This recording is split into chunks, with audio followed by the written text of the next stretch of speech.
Just trying to wake up, guys. Give me a sec.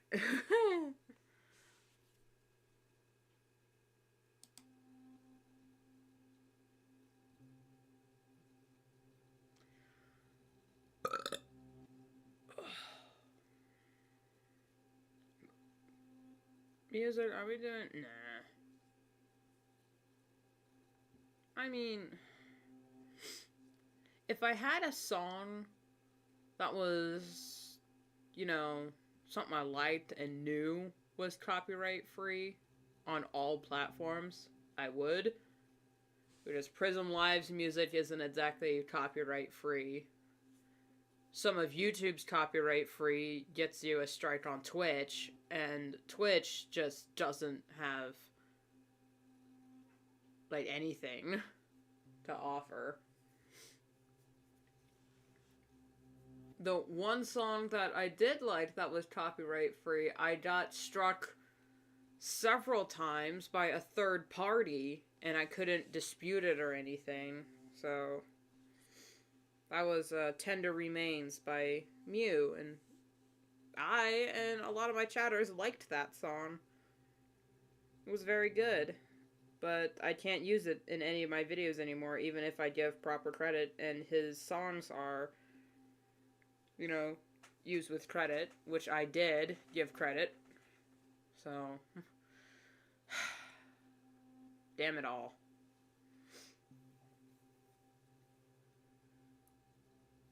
Should I start with the monster and then continue on the day with this cold coffee? Because I did not sleep well last night, guys. Not that I couldn't sleep, it just wasn't restful. Story of my life.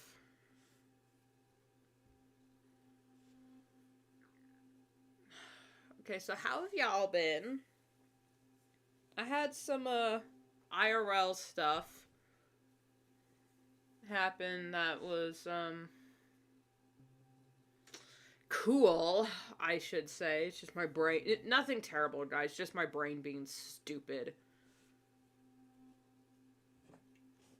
Which is the norm. I don't know why I'm shocked every time it happens. I'm gonna bust into this. I need it.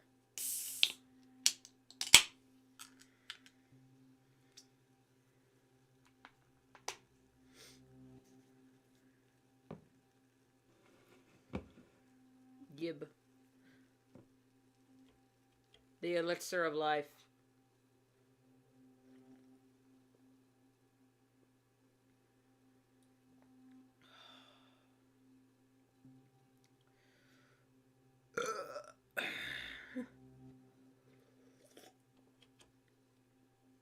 Now that's some good shit. I drink the regular Monster. I like the, I could go through all the Monster flavors I like. I like the pineapple. I like the watermelon, but only the 4th of July can. The other, they have like 2 watermelon flavors. One in the 4th of July can, which is red and green, and one that's in the black and red can. The black and red can, I hate that. I don't like it. And it's a fine flavor. It's just, it's not watermelon. It tastes like kiwi strawberry. And I love kiwi strawberry. I think that's one of the best combinations when it comes to candy or fruit or drink. When I want watermelon, I'm expecting watermelon. So give watermelon. Even, you know, I love pineapple. I love pineapple. I fucking love pineapple. Which one am I looking at? Chat window.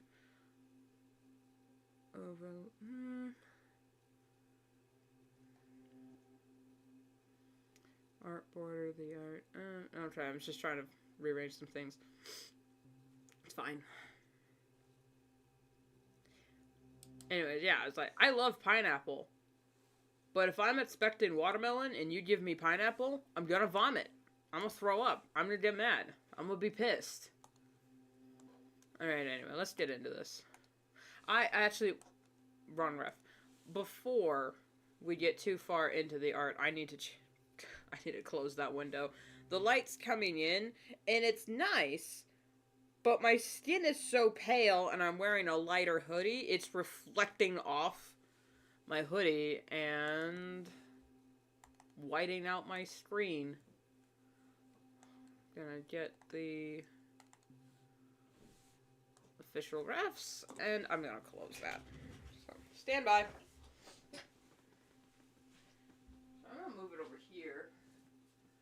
Just adjust the curtain. There we go. Now it's not reflecting off of my pasty, white, reflective Irish descent skin.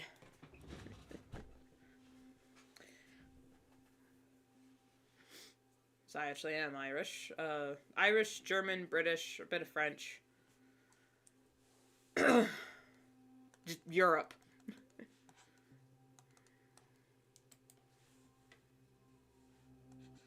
But not Spain or Italy. That was weird. It was like only that one side of Europe. I have no Spanish blood, no Italian, maybe a bit of Portugal, but like it's like 0.2%, so it's very small. But I could be wrong. I don't think we had any.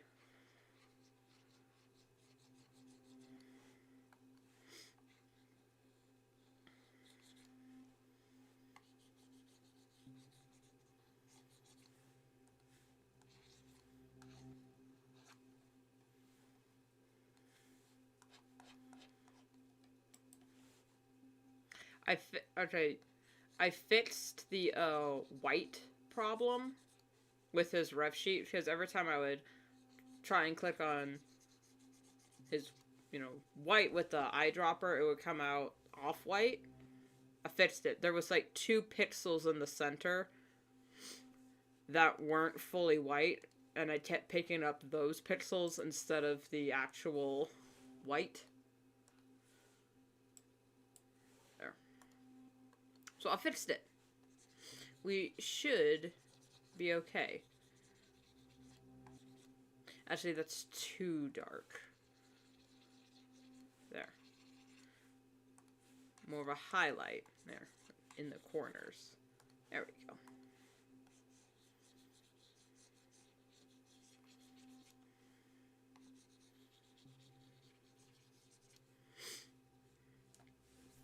I always feel like my streams start out really boring before anyone's here, because I don't have really a lot of updates and whatnot to talk about. And what little tangents I could go on, I like to have some sort of script for my tangents, because if not, I'll just be like all over the place, because I'm also trying to work, because comment pages take me 5 years. Takes me 5 ever, because that's longer than 4 ever. I love that episode. If you don't know what I'm talking about, you should really watch My Little Pony Friendship with Magic. It's a good show. That's one, it's funny. It's of all the episodes, that's the one that has snuck its way into my vocabulary. Elias, stop licking.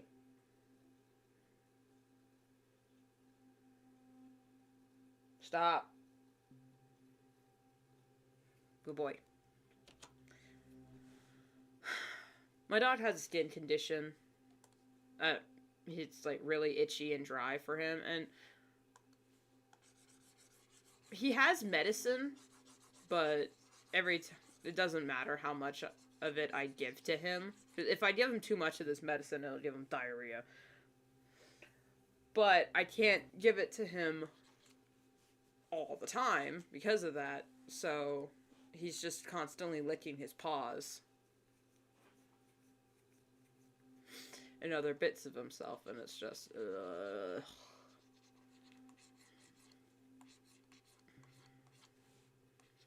And that sound specifically, the smacking lip sound, is the one that drives me up a fucking wall. Like, I can handle crunching. I can handle a little bit of slurping. I can handle most noises. Not really. But when it comes to the smacking of the lips, oh, get the fuck away from me because I'm gonna hit you.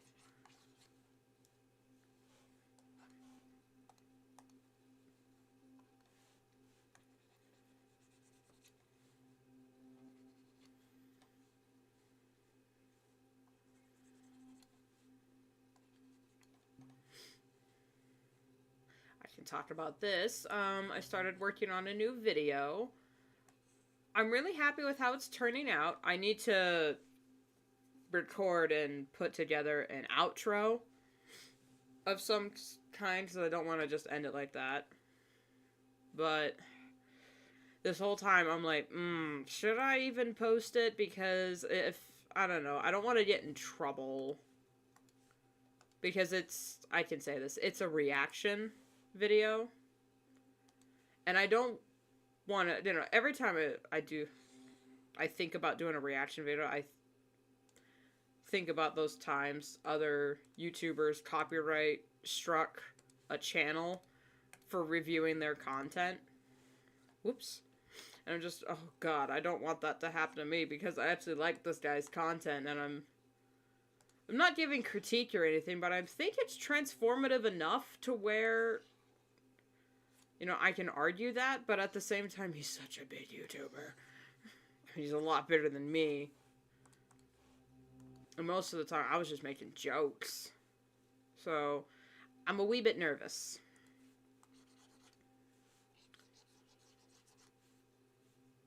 It's one of those things where it's like, the last time you ignored a little voice in your head saying, maybe not do this, you got in a lot of trouble and you had to take down a video. But at the same time, it's like, fuck it, Maybe that's just my anxiety acting up, and I'm just being paranoid. Fuck it, let's do it. It's fun. Let's have some fun.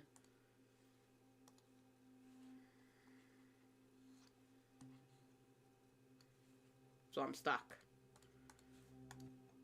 That's just the limbo I constantly find myself in. Excuse me.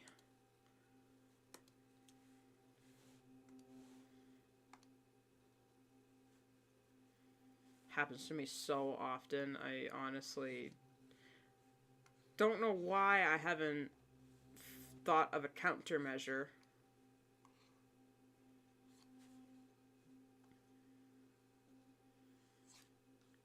But that's the thing with mental illness. It's really hard to see it coming because your brain has convinced itself that this is normal. But then the self-aware part of me is like, no, this isn't normal. We need to snap out of this and fix the problem. But the self-aware part of me has no drive. And it's, I hate being mentally ill. That's how I know, but, that's how I know I'm not insane, because insane people don't know that they're insane.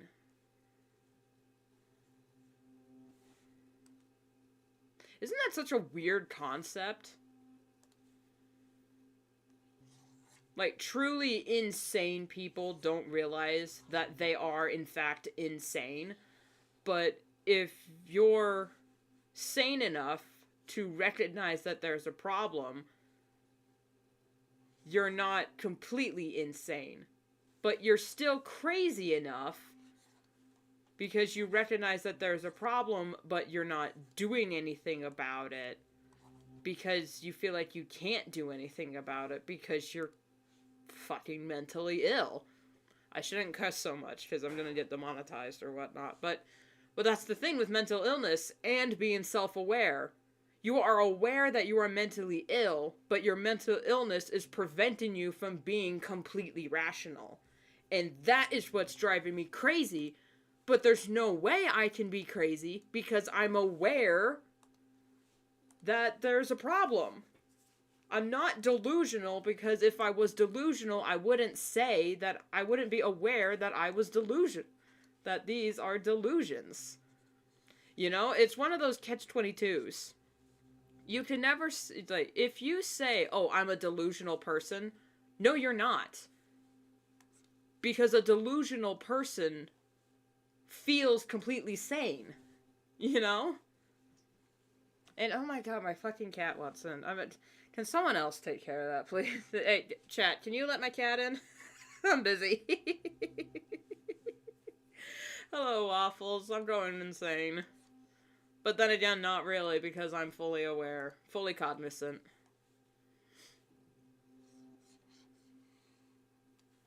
Hating every second of it.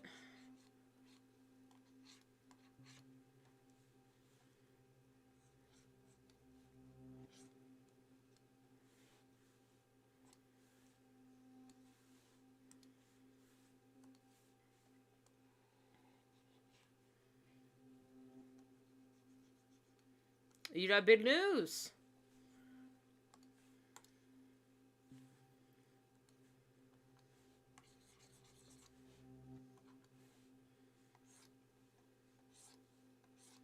Big news. You won the lottery.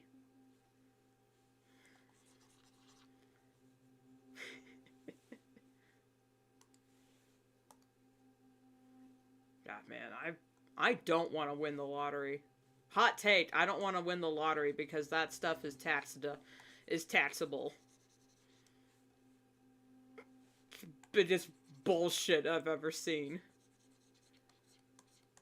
Like, if you win the lottery, I think the government shouldn't be able to tax that because it's a 1 in a million chance that you actually win. So if you suddenly come into money of like $10,000, it's like, yeah, you still, $10,000 isn't that much, but like if you win like the jackpot, the government just comes in here and says, all right, give us 10%. Or whatever the tax percentages is. I don't know. I don't pay taxes. Well, hey, you owe us a percentage. Why? This is I don't owe you shit. Oh, shit. Okay. What? Oh, hold up. Filters. Add. Noise gate.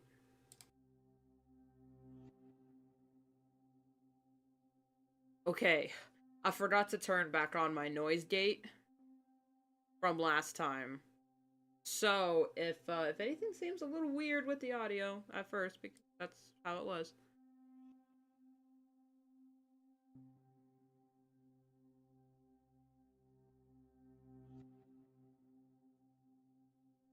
You're making a webcomic! Woo! Nice! Good luck.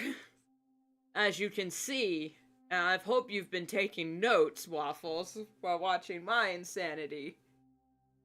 Say goodbye to whatever free will you have, because it's just gonna be gone.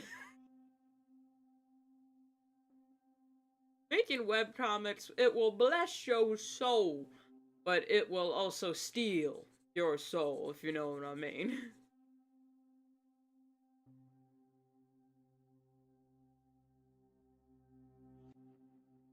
Layout's the biggest pain in the ass that ever was invented by man that wasn't a dragon.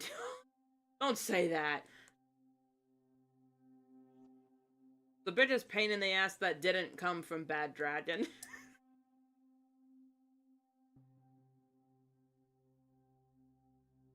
If you know, you know, don't Google it.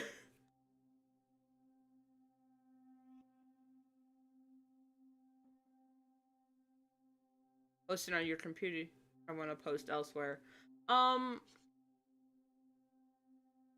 a really good place, I hear. I think Tapas is good. Don't do Webtoon.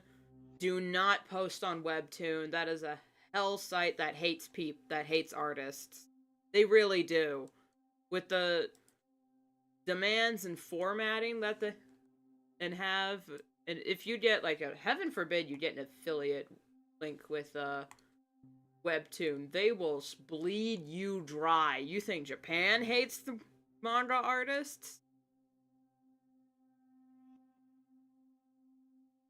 Webtoon is terrible. Also, half the stories on Webtoon are garbage anyway. There's only like 3 webtoons that I actually read, but if they were on any other website, I'd go there.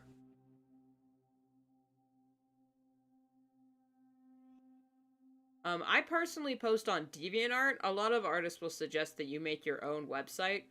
I don't know how to do that, and I don't have the cash to get a Squarespace or whatever. I just don't. So I use DeviantArt, and it's working fine for me. I know a lot of people bitch about DeviantArt, but I don't want to say I've never had a problem with DeviantArt, because I have had problems with DeviantArt. However, it wasn't anything that was a total deal breaker. You know, it would be like a new update. And at first, I hated the Eclipse update. But now it's like, oh, this is... I've just gotten used to it. But DeviantArt has never done anything that has made me actually want to leave the website. Because it's just, I've been a Deviant for 10 years. What other website could possibly compare to DeviantArt? And DeviantArt's a pillar, a titan of the art community. Everyone started on DeviantArt. If you didn't start on DeviantArt, you started on, like... What was the other one?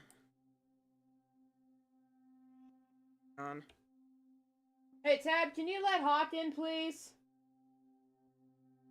Can you let Hawk in? Thanks.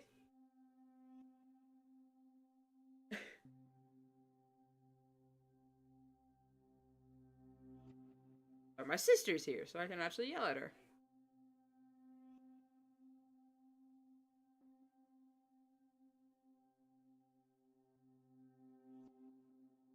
I know how to draw on storytelling, so that helps. Yeah, the thing that's the most different about comics compared to any other medium is that you have to form...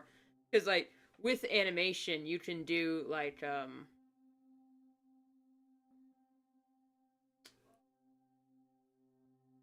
Why is she jumping out my window? Well, it is a nice day out.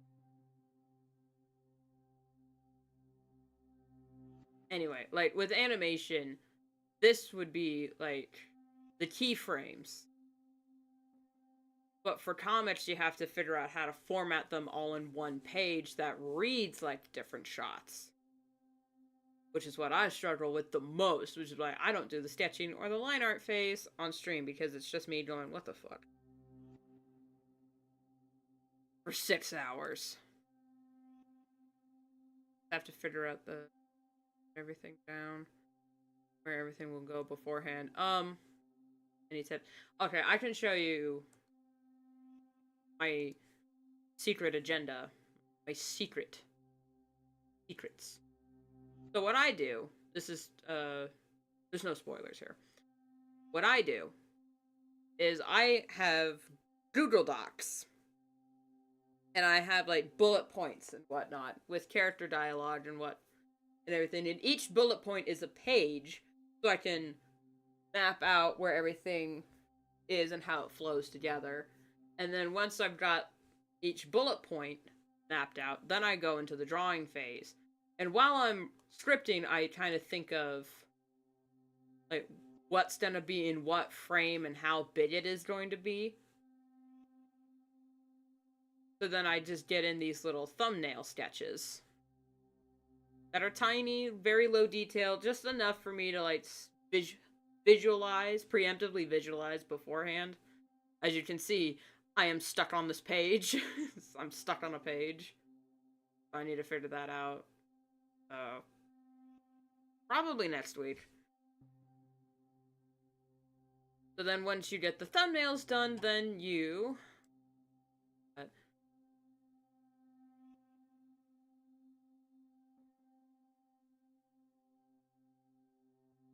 Just copy paste that thumbnail, blow it up, have a, if you need to clean up the sketch a little bit before you do the line art, that's fine. One thing I found with comics, always, always, before you do any sort of line art for characters and whatnot, always map out where the dialogue is going to be and how the frames fit together. Because the dialogue and the frames are are things that need to be very clear for the audience. Unless there's no dialogue, then you don't have to worry about that. But if there's dialogue, you need to worry about the flow and the layout of the page, which is what I struggle with the most, as I've said a million times. And once you get that with the sketch, then you can bust out the line art and the backgrounds and figure out all the coloring and whatnot. But always leave room for dialogue.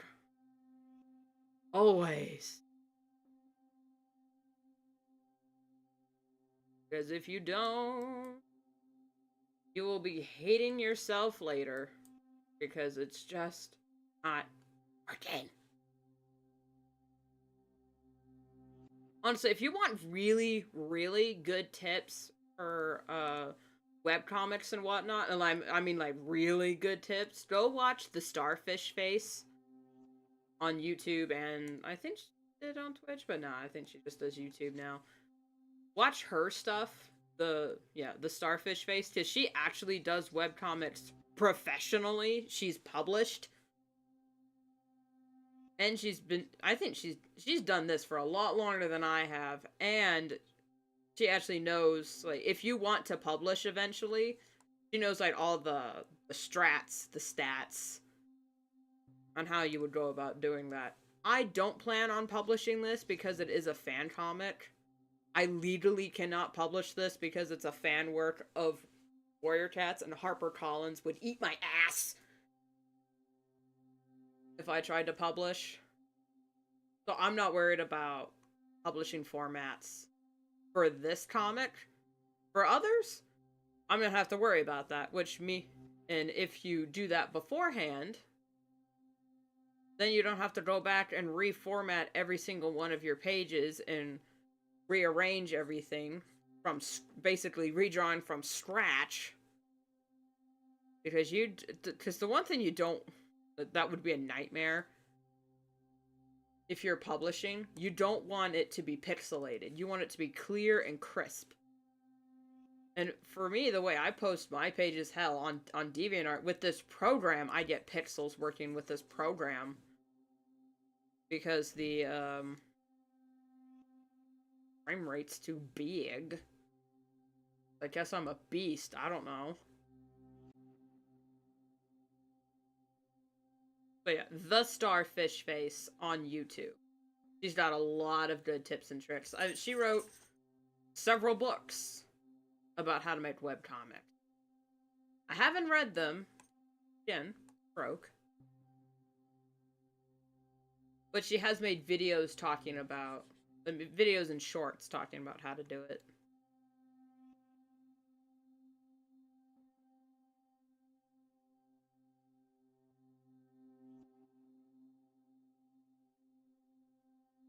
Oh yeah, she's very popular. Like, I hadn't seen her channel before, before I, like, stumbled upon it, but I knew her name, because she was she's not the artist YouTuber, at least not for me anyway, but she's one of the big ones that are still around.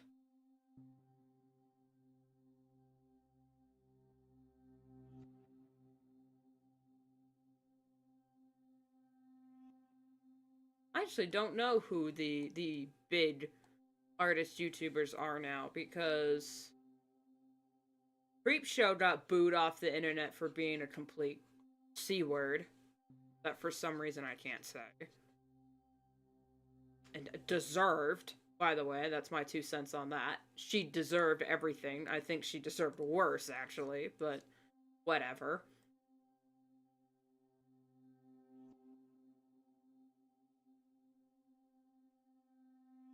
I don't think Holly Brown's considered big anymore. They were back in the day, but now I don't think they're as, like, a known name. At least I don't know. I don't know. The biggest artists I follow on YouTube are, like, Twisted Disaster. I really like their stuff. And Aerofetch Dracona used to be really big, but then she deleted her channel. Or with love, with love.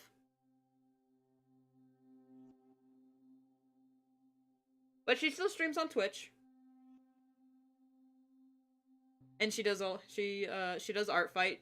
We've actually attacked each other a few times on art fight. I scream every time because her art's so good.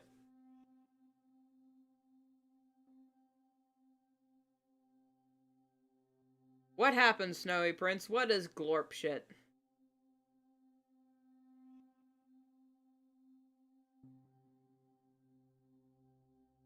Are you talking about the fact that Marvel is releasing Captain America New World Order on Valentine's Day for whatever fucking reason?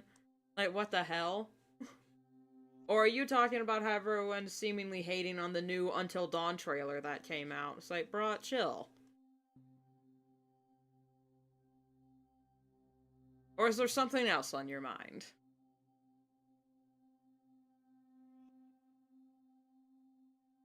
I am so mad about the Until Dawn situation. Marvel still made him... Yep. Yeah, a movie this time. Not a miniseries. A movie.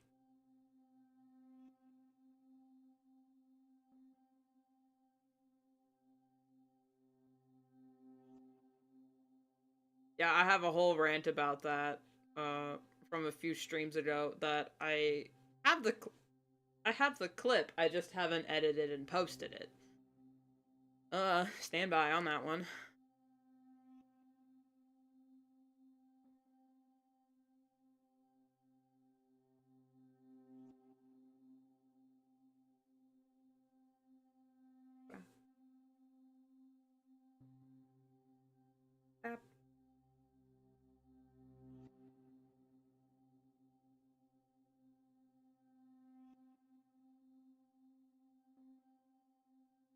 It was last stream.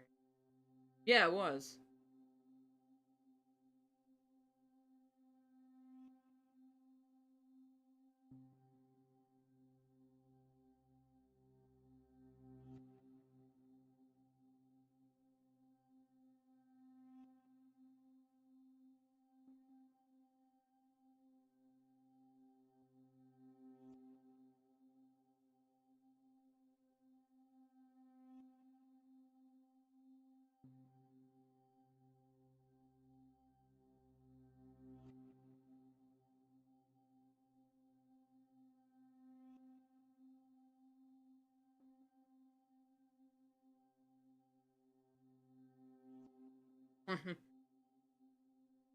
Hey, if you can somehow get your comic pages done fast, you'll appreciate that skill. Because it's gonna take you a long ass time to figure this stuff out.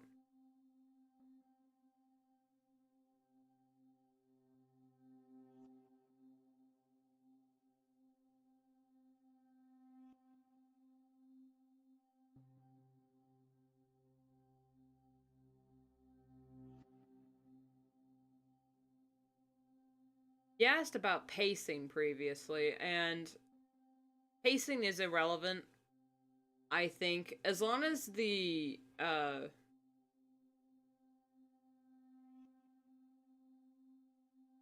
I don't want to say pacing's irrelevant because timing is everything.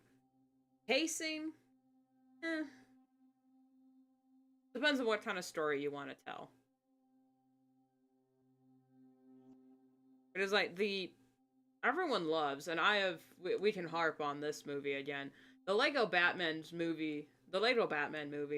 The pacing for that damn film is so all over the place. It is like breakneck speed. Why can't I? That's why. Breakneck speed, but then screech to a halt to like feel the big emotions. But everyone loves that movie. The movie moves at 1,000,000 miles an hour, but we all love it.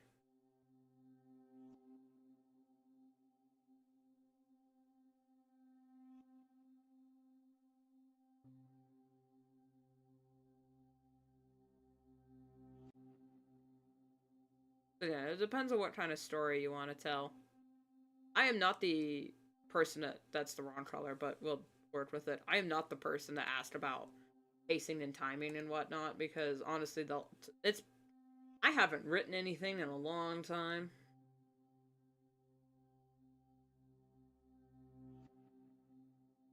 It should be blue. Make it pink. Blue.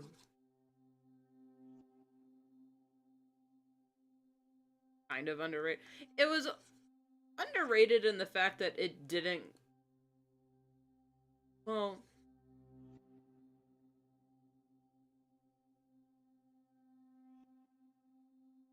it was underrated in the fact that a lot of people thought it was just gonna be a silly, jokey Lego movie, which it was, but it's underrated in the fact that I think it is the best Batman movie ever. Like, I defy you to name a better movie, a better Batman movie that was a perfect representation of the character and not some what the fuck, Zack Snyder bullshit. He got Batman's character completely wrong. Can you imagine Zack Snyder's Batman comforting a child? No, I mean, sure, the Lego Batman is a bit of a a bit of a narcissist, and he is. I mean, he is a full blown narcissist, but he's like not an asshole per se. For the big strain. Oh yeah, it was Lego Batman is the best Batman movie ever. I know nothing about the TV shows. I'm not a DC person, so I can't speak on that. But I heard the animated series was god tier.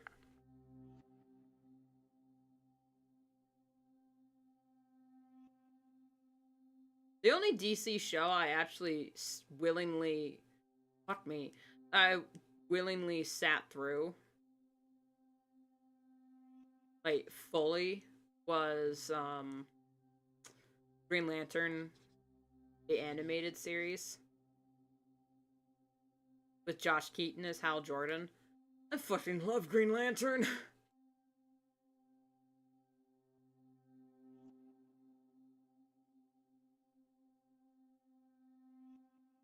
But Elias, you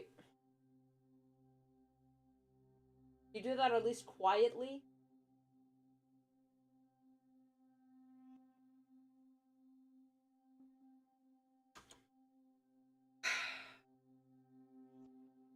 I'm gonna, I'm gonna lose it.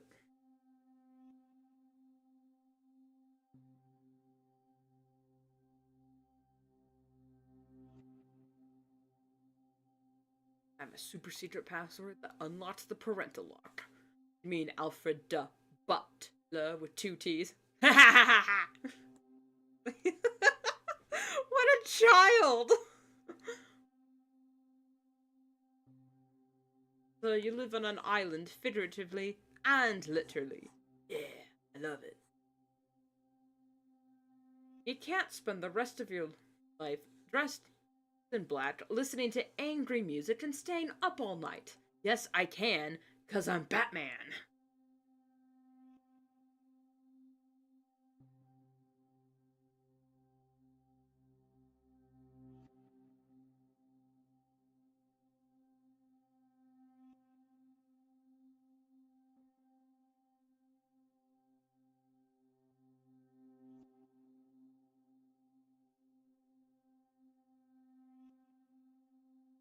No, no, no, no, no, no, no, no.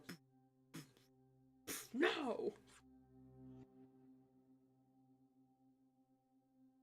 Such a... He's such a child. Not who always pays their taxes. Not Batman.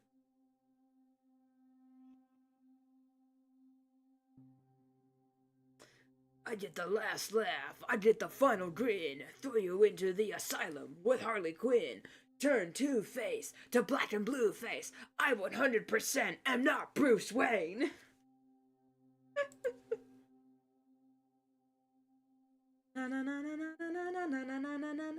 Batman.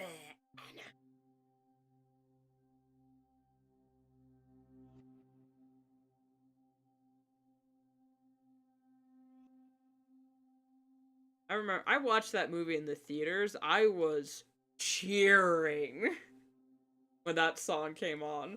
I knew the second I got home from the theater, I was gonna download that song. I was like, I need this on my playlist. This is the best thing I've ever heard.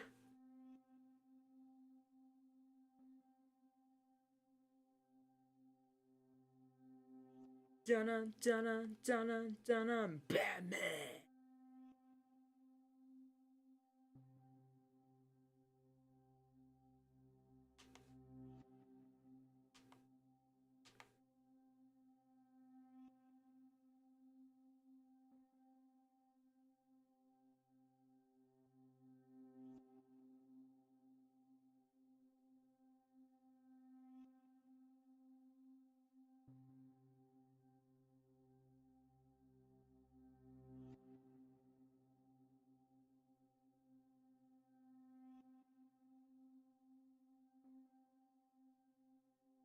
Like, bro literally admitted to tax evasion, and we love him for it.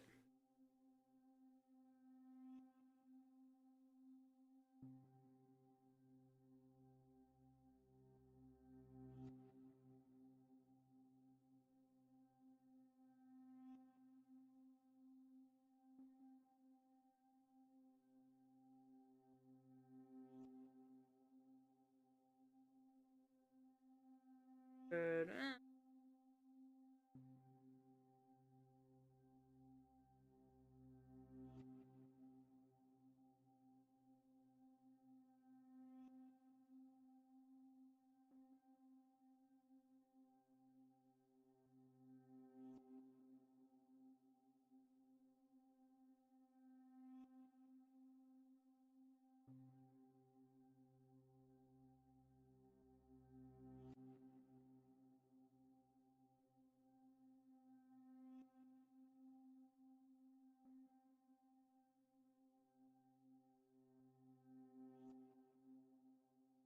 I also love the Phantom Zone.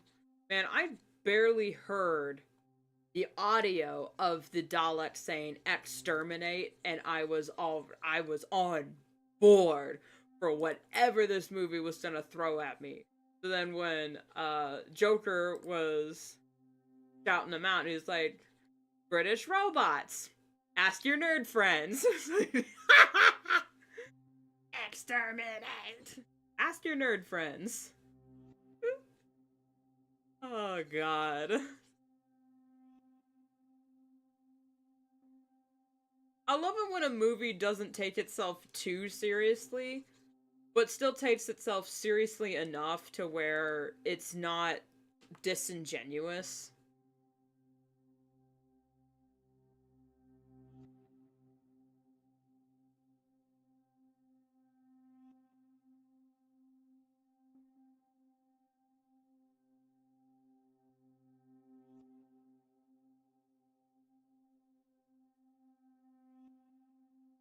It's just a delicate balance to strike. It is a very delicate balance to strike when it comes to story and whatnot. Especially if you want bits to be emotional but still lighthearted.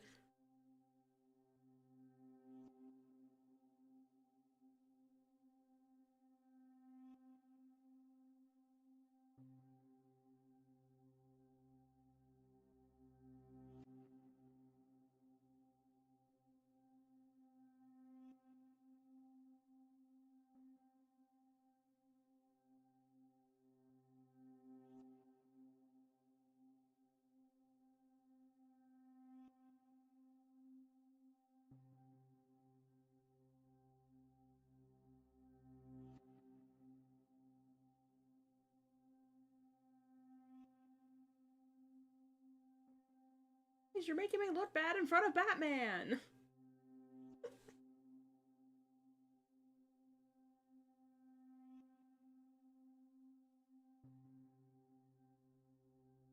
Hi, Batman. So weird to keep running into you like this.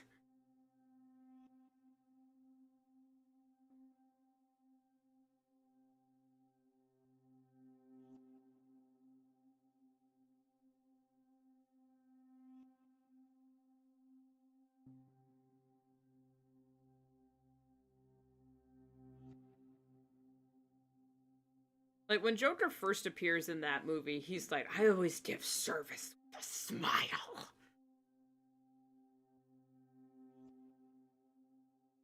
You should be terrified right now. Like, just the pilot sitting there like, why? Batman will stop you. It's like, no, he won't. I got a new plan. Is it like the plan with the two boats? This is different than the two boats. It's like, what?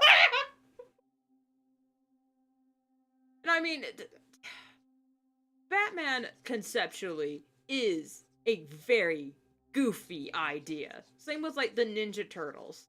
It is the most ridiculous, goofiest thing ever.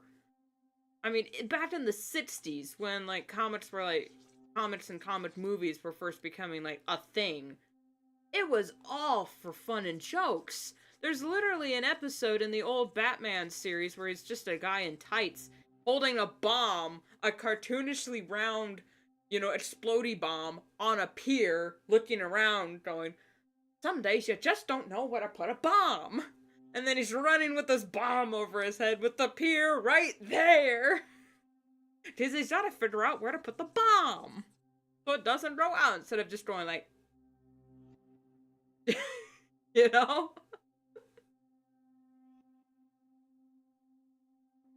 It's just, and I say we and also studio executives have kind of forgotten that superhero comics, at its core, superheroes are ridiculous. You can't take them too seriously, which is why I don't like series like The Boys. I mean, okay. I love Black Noir. Don't get me wrong. Love that guy. The Boys? As a concept, I mean, it's fine. It's just overdone. Like oh yeah, if superheroes were real, we would hate them because they'd all be assholes and man children and they don't clean up after themselves. It's like, well, that's because y'all are reading DC. In the Marvel comics, the Avengers in the comics, they cleaned up after themselves. They have like whole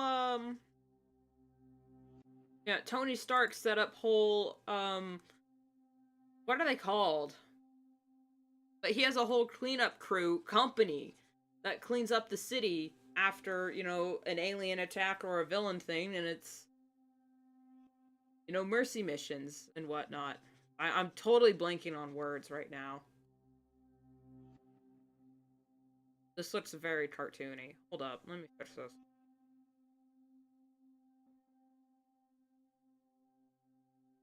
It's the sky.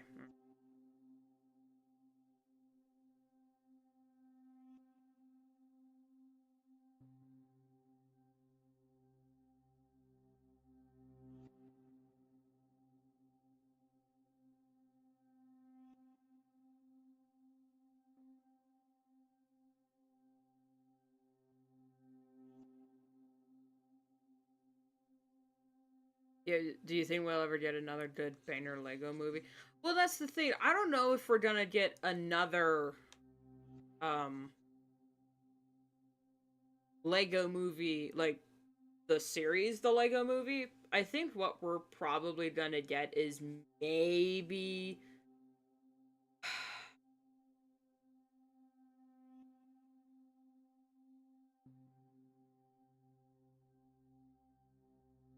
maybe we could get no, not another Ninjago film. The Ninjago movie didn't do too well, even though it was one of the funniest movies of the year.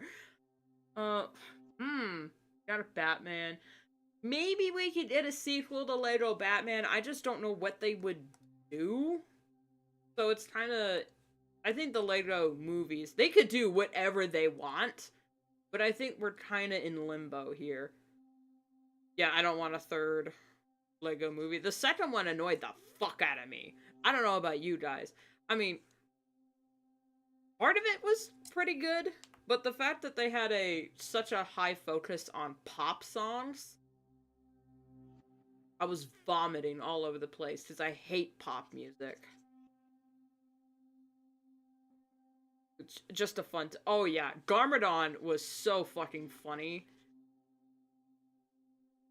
That's like the best version of Garmadon, and I am like a huge Garmadon fangirl, especially from like the season 1 and 2 Garmadon. Oh my god, I love that Garmadon so much.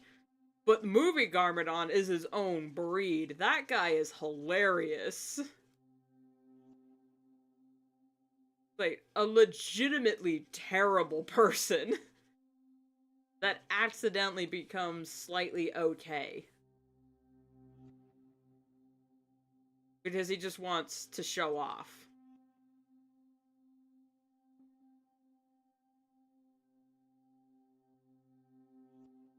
He didn't realize how much fun it was to be a good person for the sake of another.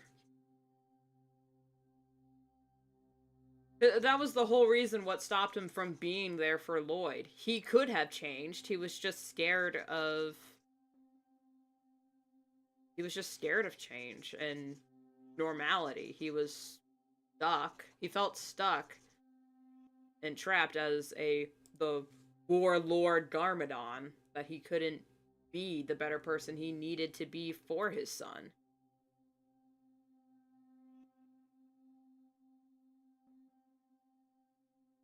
Even though he could have. He could have easily done that. I struggle so much with depth.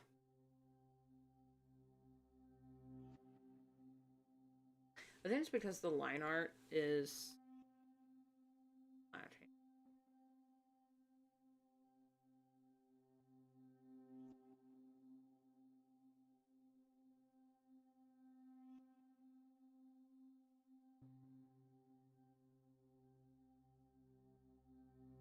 Boop, boop, boop, boop, boop.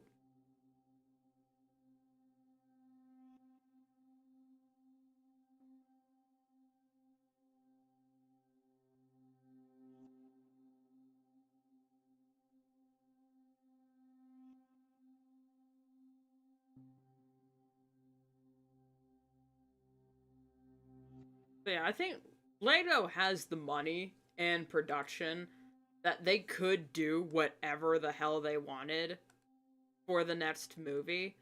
I think Lego is waiting to have an idea. Like, if they don't have an idea, I don't think they're gonna do a movie. Because the first Lego movie was a passion project. That was just two guys that really liked brickmation, stop motion brick films, which is what they were called back then. And they wanted to emulate that. Which is why the first Lego movie looked so good. And then each movie kept looking better and better. But a lot of people weren't on board with, like, the Lego Ninjago movie because it was so different from the TV show. At first, I was a little disappointed. I was like, man, I kind of liked it if it was closer to the TV show. But then after watching the film, I'm like, oh my god, this is so funny. I absolutely loved this. I still liked the show, but good god, the movie was so good.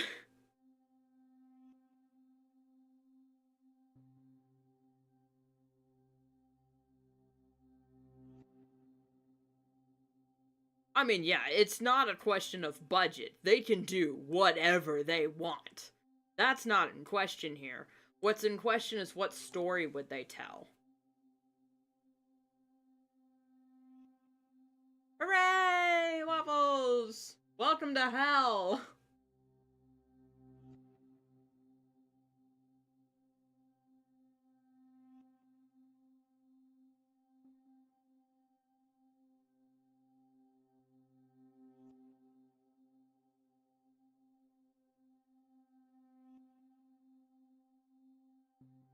Now I got the credits song for the Ninjago movie going through my head.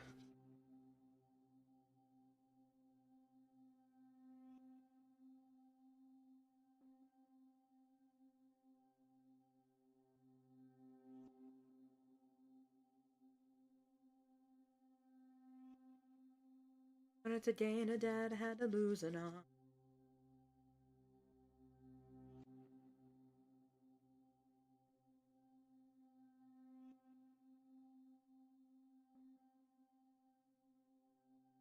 Took 2 days of your life. And it will take even more days of your life.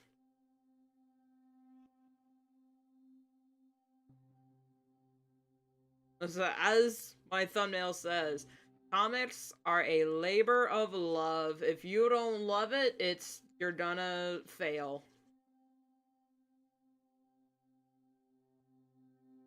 Learn to love it, my guy.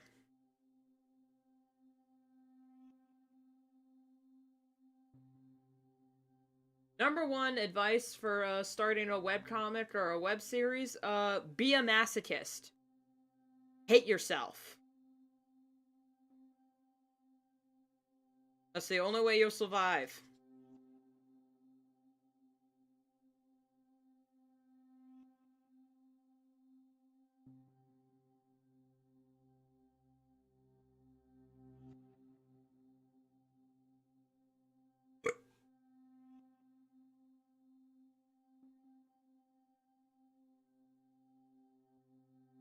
Labor of love.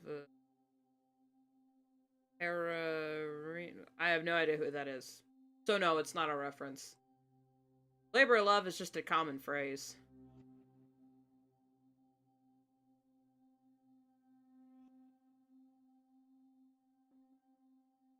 Oh.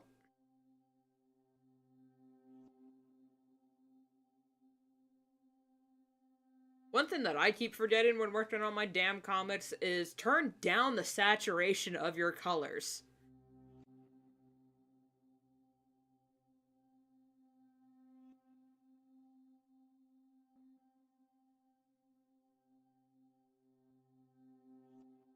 If you want things to look like they're far away, turn down the saturation. If you want things to look realistic, turn down the hue.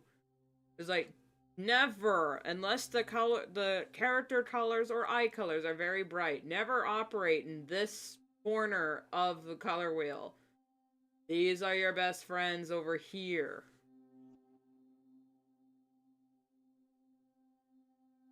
Not only are they far more realistic, it also just looks less like candy. Unless, you want your story or the world that your story takes place in, unless you want it to look like candy, then by all means. But if that's not what you're intending, and you want it to look like a realistic forest, you gotta tone down the saturation, my guy, or it's gonna look like something from the Everfree.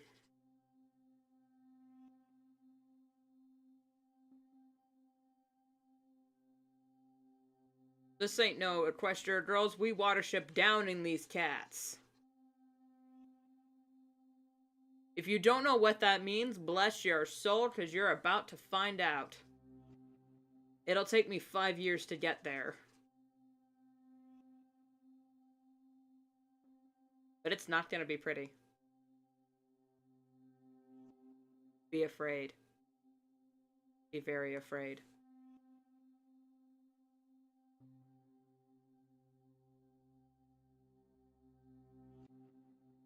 Count the seconds with your favorite characters.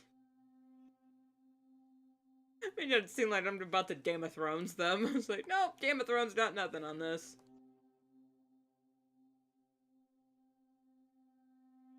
Because these deaths are actually gonna be impactful, meaningful, and actually permanent. Holy shit. Movie companies are cowards. That looks terrible. You're trying to kill a character? Kill them. Make them dead. You know? Let's say, grow some bolts.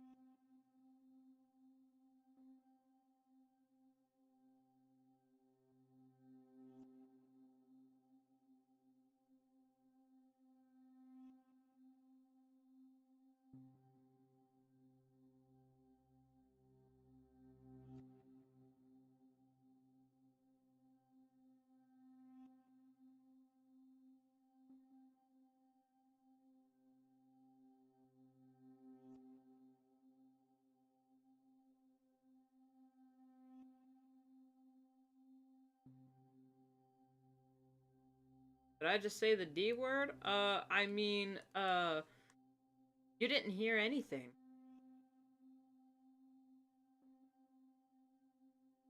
I mean, I hate to say it, but to answer the question, are any of these characters going to die?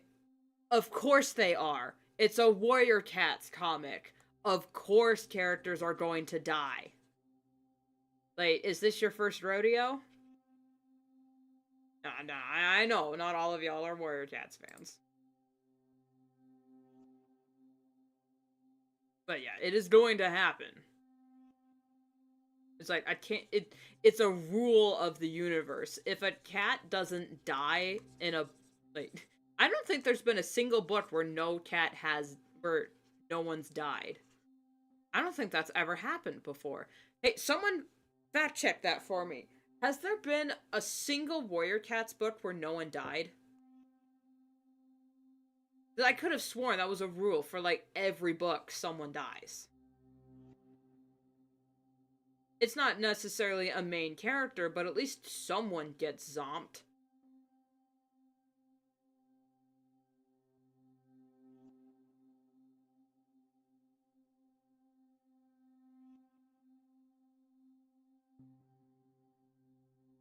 I'm thinking about that because I'm going through, like, all the books in my mind. I'm pretty sure someone died in there. I don't remember who. Wait. Midnight. No, that one Shadow Clan cat got hit by the car.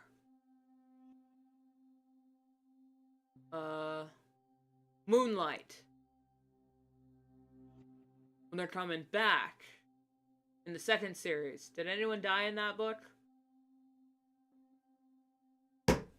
Of course someone died in that book! Oh my god, it's the cat on the cover! I totally forgot that was in that book. I thought that was in the next one. Shit. And then in the third one, it was Tall Poppy. Oh, poor baby girl. Always a Shadow Clan cat, man.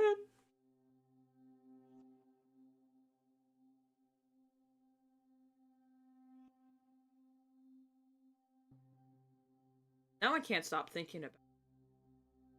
I'm pretty sure a character, whether background or just barely named, has died in every single Warriors book that I've read.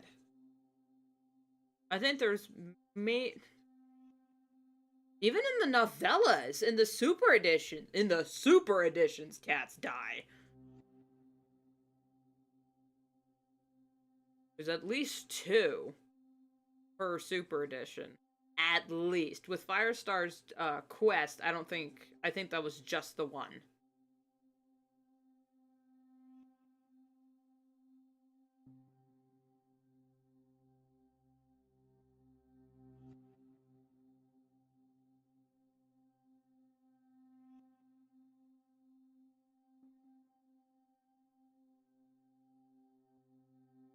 Did anyone die? Wait.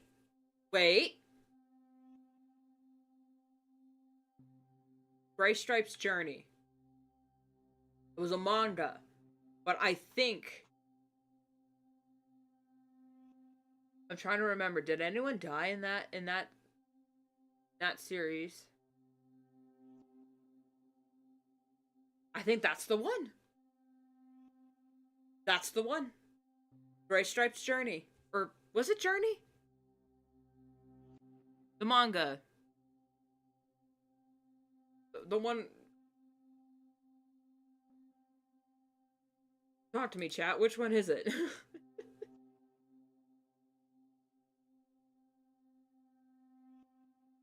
It's still live. Twitch is just fine to me.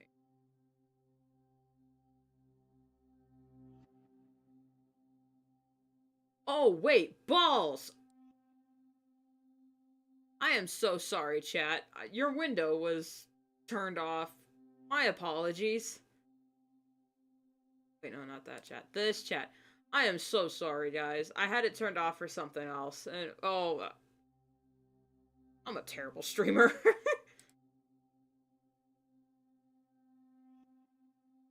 Wait, not even the... goats he fought didn't kill them, they just ran away.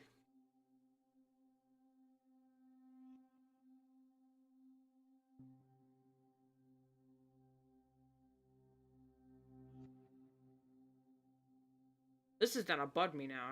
I can't remember. Man, even in Sasha's terrible, terrible manga.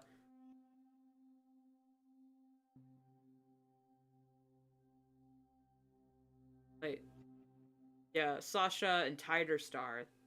Even in that one, a cat died.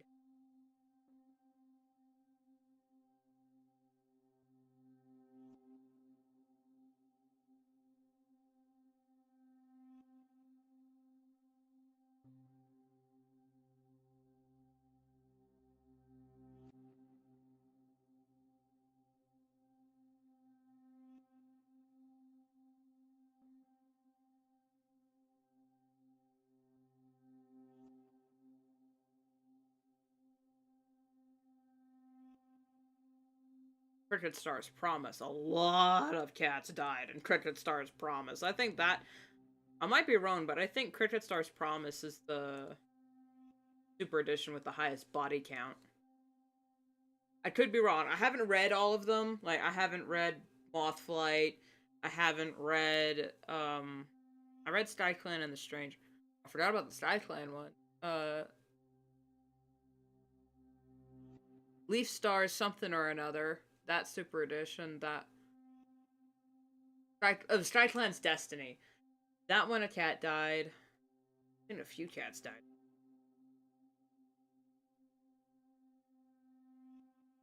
The ending to that book was kind of weird.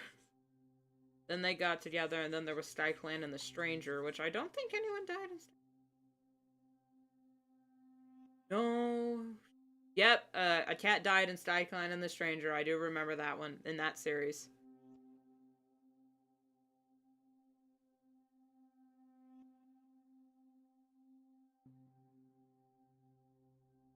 This is gonna drive me insane now. So I'm sitting here like, is there? Wait, who died in that one?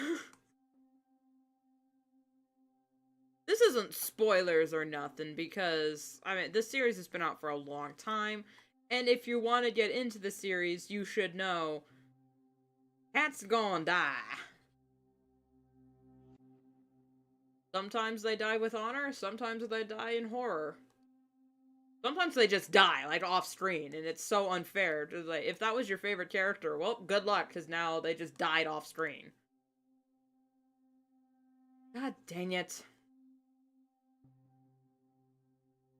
That was me in Bramblestar Storm. I fucking hate them. That book was so stupid. It was a super edition. That could have been a novella. That could have been a novella. It did not need to be a super edition. I just, ugh.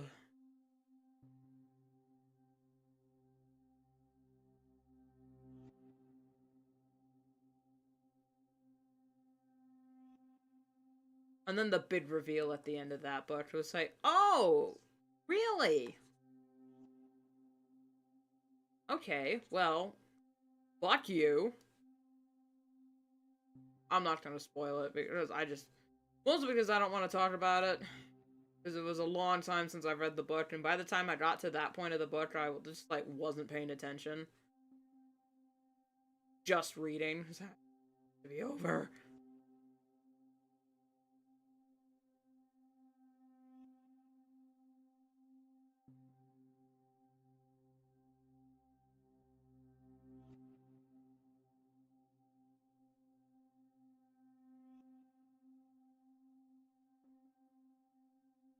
That's a little too... Hold up.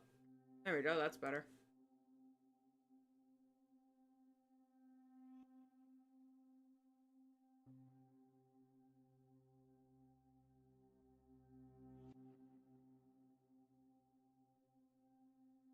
The backgrounds take me the long time.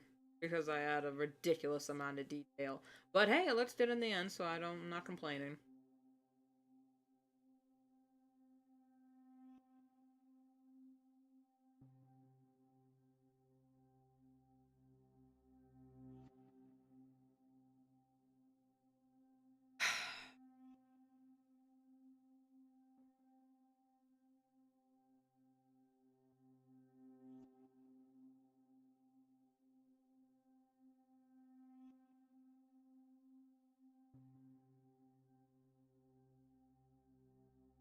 Now, I'd say if you like Watership Down, you would like Warrior Cats, but then that would be a lie.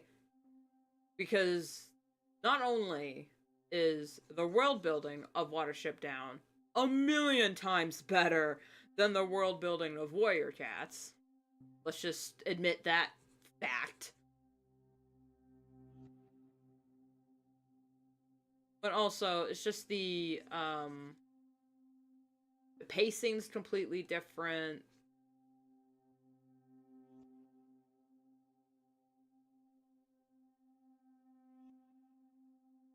The fact that creatures can all talk to each other in Watership Down is completely different than in Warrior Cats. Where, like, in. It's not Warrior Cats, but if you just say Warriors, you're gonna get something completely different, so we just say Warrior Cats because.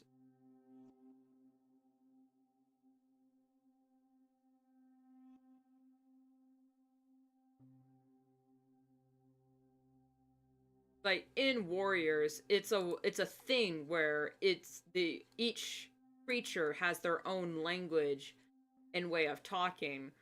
So if you can understand, like if a cat is shocked that a badger is talking to them, like, whoa, what's this? Instead of like in Watership Down, where the rabbits are talking with, like Kiar, who's a bird, and Ab, the cat. Now, granted, they have accents and different verbiage, and it did take the rabbits a bit to learn how to communicate with Kiar. But mostly because Kiar was, the way his accent was written, it was like Russian or something.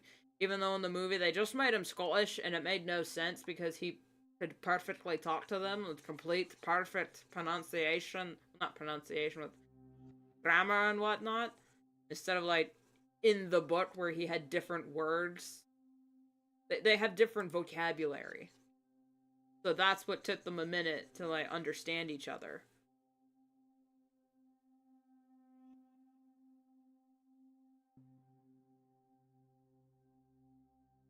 Damn cat jumped me.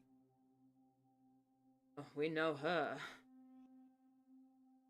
That big wig is plenty good fella.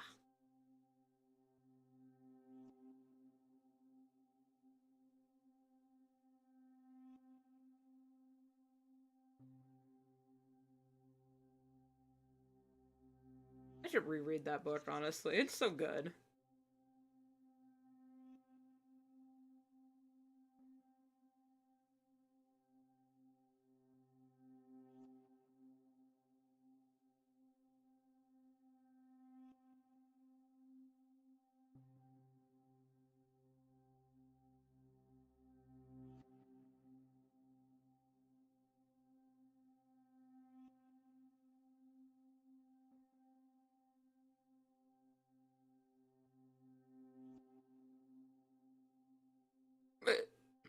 Ow.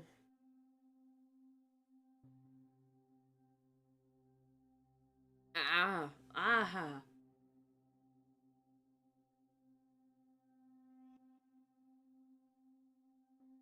Diaphragm's trying to kill me.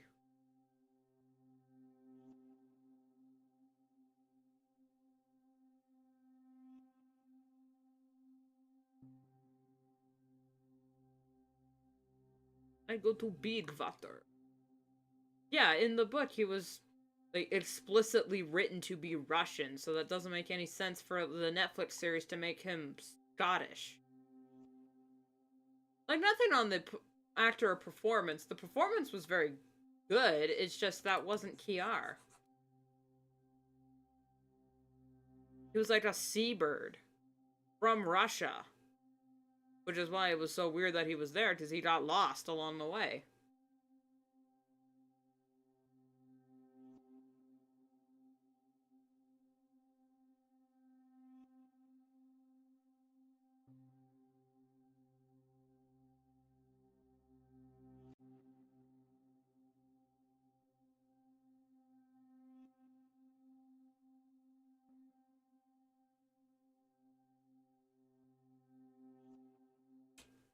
I also just like the mythology and the world building of Watership Down. I think it's 1,000 times better than what Warrior Cats came up with.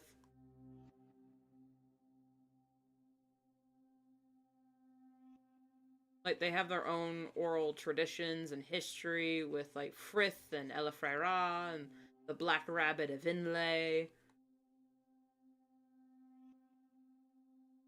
I mean, still, Warriors has their stuff too, with, like, Star Clan and, like, the OGs of Eider Clan and Lion Clan and whatnot. But there's, like, no history. I mean, we had Dawn of the Clans, but it's, like, not, uh,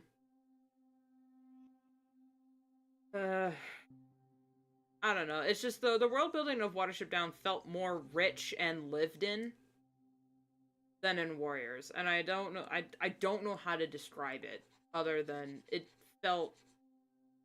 It didn't feel lived in.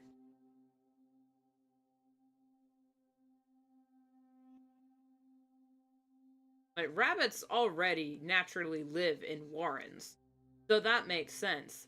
Cats are fiercely territorial and only live in tight family groups, and that's if. Cats don't live together. They don't like each other.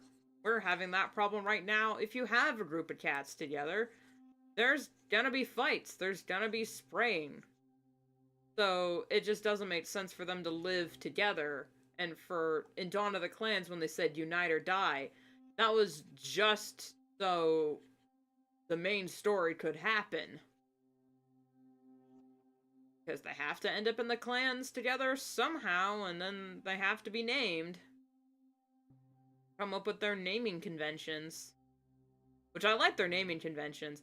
I also like how in Transformers, the Seekers could be a viable warrior name, like Starscream. Well, not really, but Skywarp, Thundercracker, Ramjet. Those are all perfectly. Those could work as warriors' names. A lot of the Transformers could work as warrior names if you like tilt your head and squint. Like if the cats knew about cars and whatnot, it would totally work.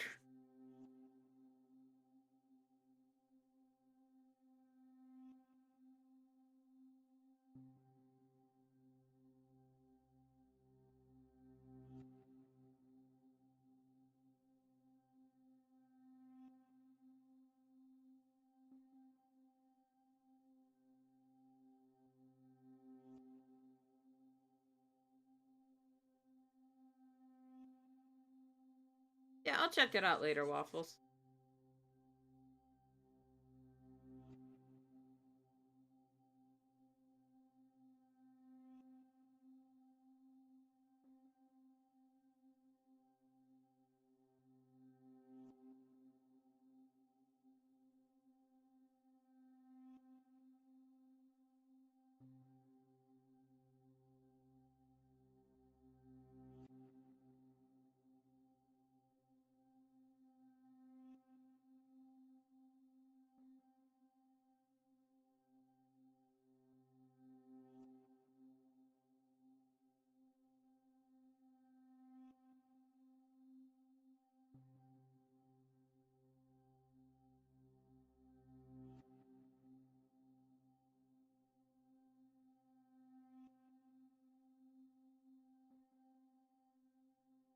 But then again, I really have no room to offer criticism for the world building of Warrior Cats because there's nothing I could offer as opposed to what they came up with. Because if we're talking like cats don't actually act like that, um, then what kind of story would you tell? Like I can't say it's bad because cats don't act like that because I love Guardians of Ga'Hoole, the movie, mind you. The books, they were fine. I liked the first one,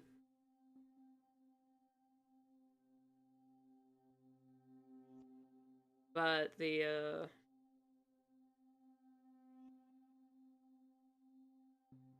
after that, Can we move on, please? The movie was amazing. So sad we didn't get any more.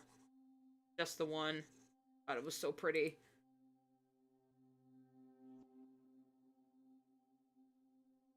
I have a video on my channel, I think. Yeah, it's still there. Talking about, just gushing about the character design alone. Just the character design of Guardians of Ga'Hoole.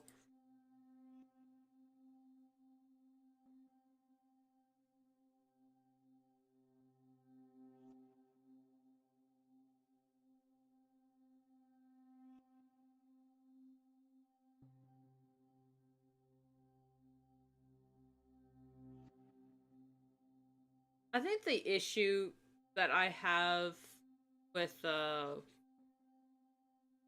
some of the world building for Warriors is they act a little too much like people, but then when they do something that's natural for cat behavior, they act so much like people. So when they do something that's natural for cat behavior and that the writers say, "Oh, cats do this all the time." It's like, "Yeah, but you wrote them with like a human level intelligence and standards." So this, talking about Spotted Leaf's heart, is not okay.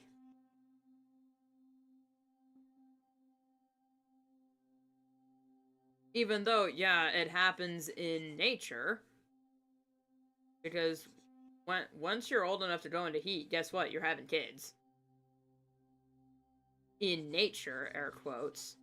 But in a story where you wrote that cats is human, is like with a human level intelligence, having a college-aged man, in air quotes, again, everything's in air quotes here, getting a teenager pregnant is baffling. What? By human standards, this is terrible, which is the standard that you've written these cats to be. It's like, oh, warrior getting, basically being mates with a cat that is still an apprentice is wild. But then you try to do the cats do it all the time argument. It's like, you can't because of the standard that you've set for these cats. But I think that's just the writers. That's not really a world building thing. It's just the writers. And I do say writers because Aaron Hunter is not one person. It's multiple writers handling different chapters of the same book, and these writers don't communicate with each other and reference the wiki. Not like an actual series Bible. They reference the fan-run Warriors wiki for their characters, like interactions, names, and timeline. It's like, as a creative type, as a creator, that is just irksome to me. Because how do you not have how do you not have like a world building law book for your own damn series? How does that even happen?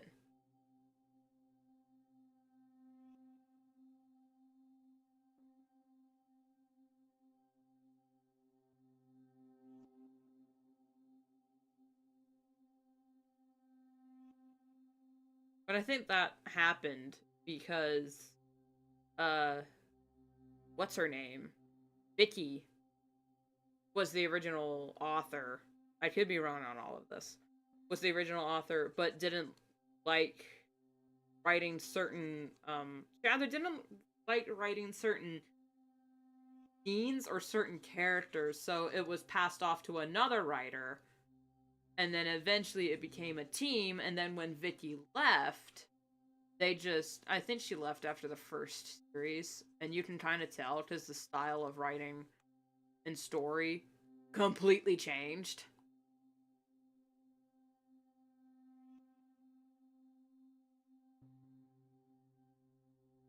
And I don't hate Warriors. I absolutely love the franchise. I loved it when I was a kid.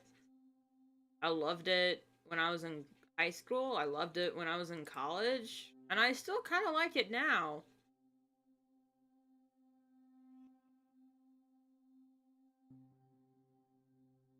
But it's more of a nostalgia thing at this point.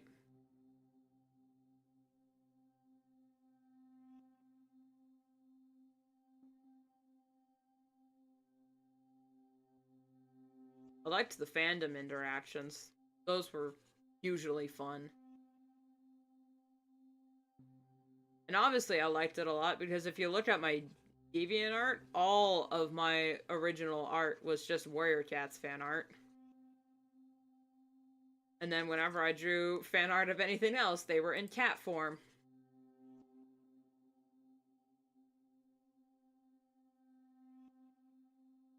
Because I only knew how to draw cats.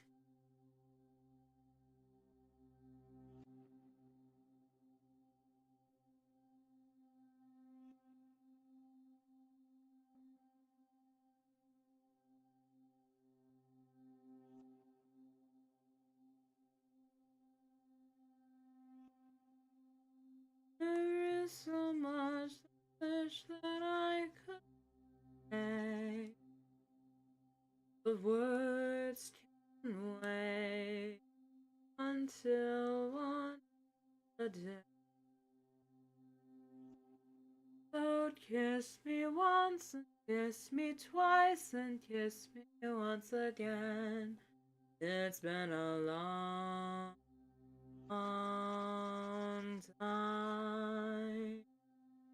Never felt this way, my dear, since can't remember when.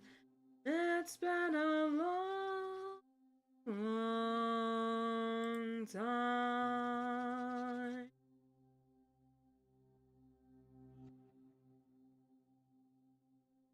I don't remember the rest of the words.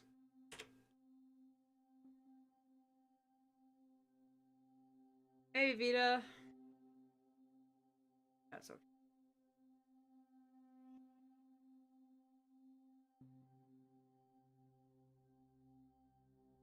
I'm adding way too much damn detail to these trees, but I like this more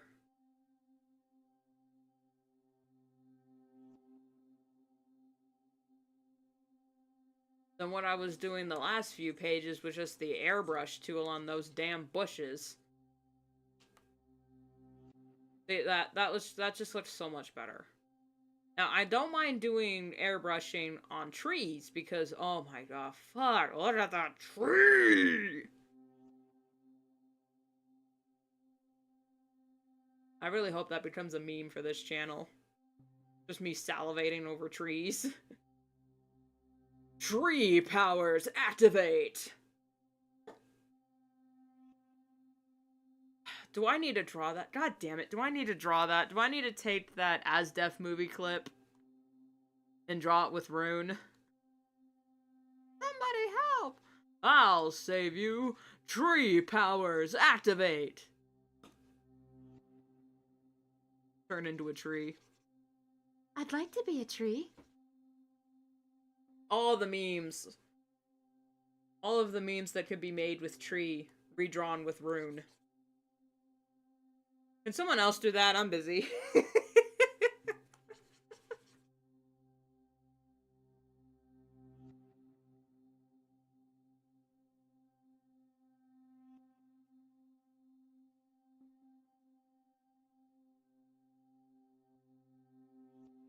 Face, and then... bust! Out this brush. Actually, I should be using the stipple pen. Or the pine tree. As lines. That's a bit much.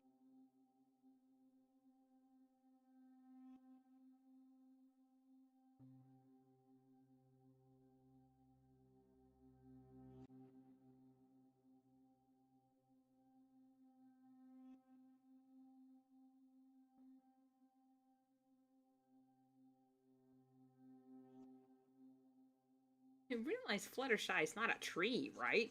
I'd like to be a tree.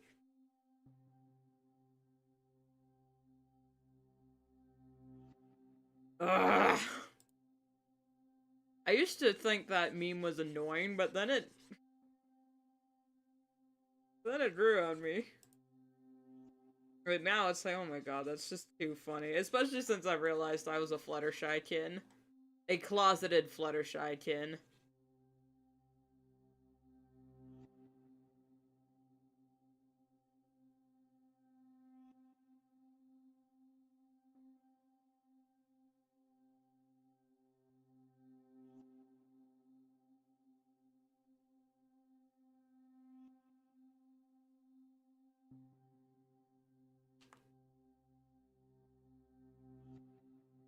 Hmm.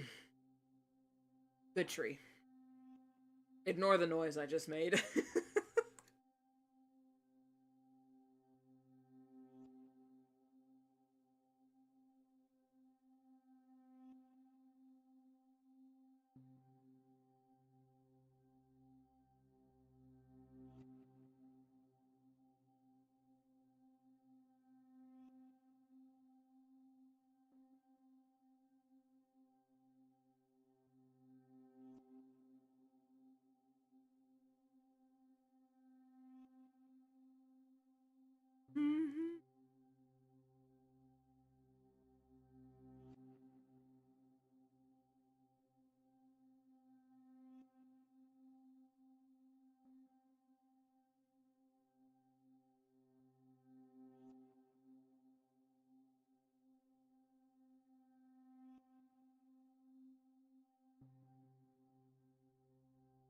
I don't. I know more of the words too. It's been a long, long time. More so than La Villa en Rose or something like that. I love you, Louis. Don't get me wrong. I love Louis Armstrong, but I just don't remember the words.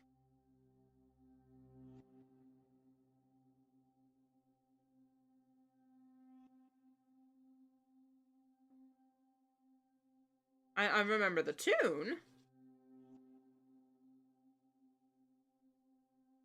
Mm-hmm.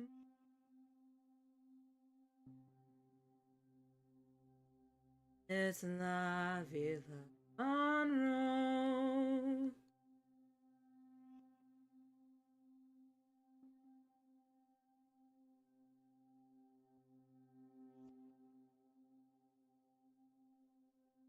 You like jazz? The answer? Yes. Especially Frank Sinatra.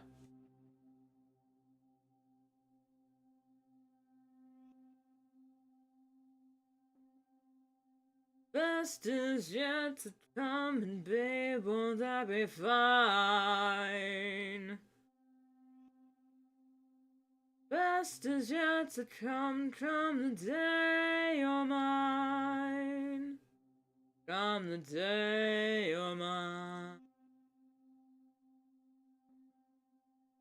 I'm gonna teach you to fly. We've only tasted the wine.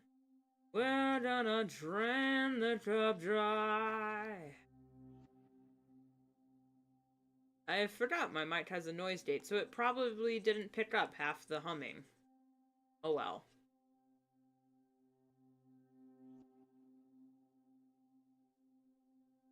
My bad.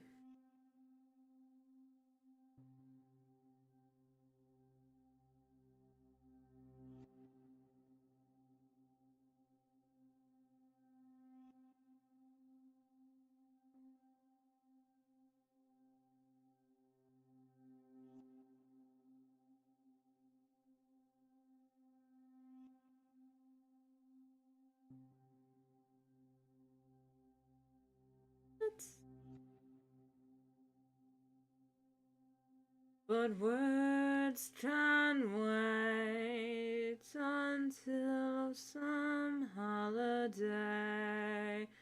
Those aren't the real lyrics, but whatever.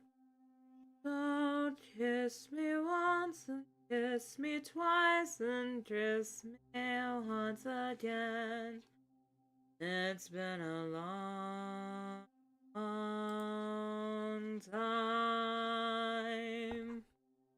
Haven't felt this way, my dear, since can't remember when. It's been a long, long time. When I was standing in the kitchen, I could hit those notes, but sitting here, for some reason, I can't hit it, man.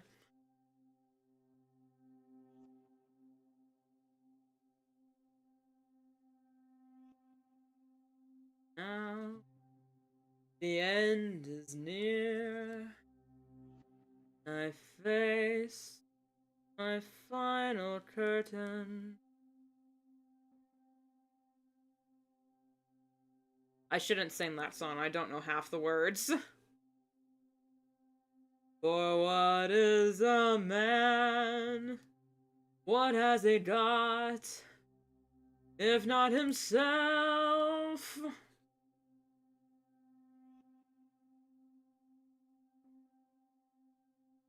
I used to know the words. What the fuck are the words? God dang it. Never mind. Moment's gone.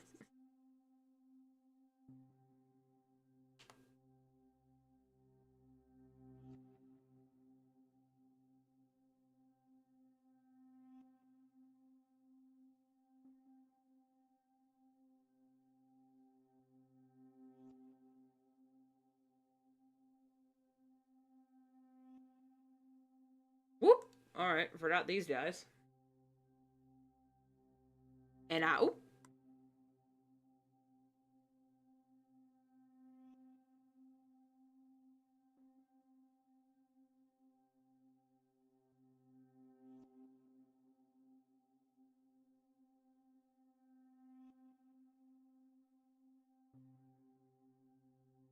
No.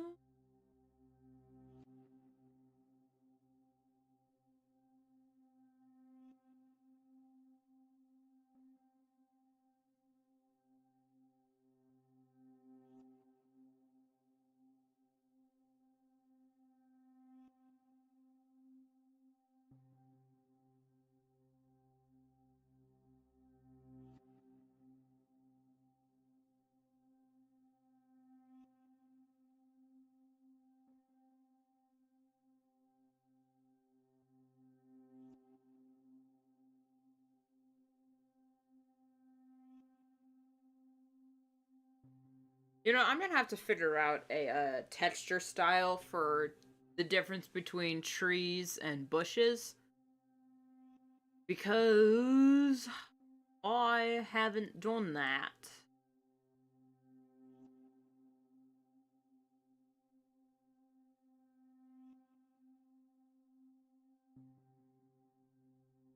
Especially when trying to differentiate different trees.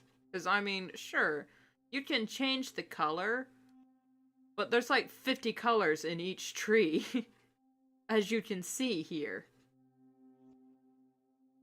So having a different style of texture would be very helpful.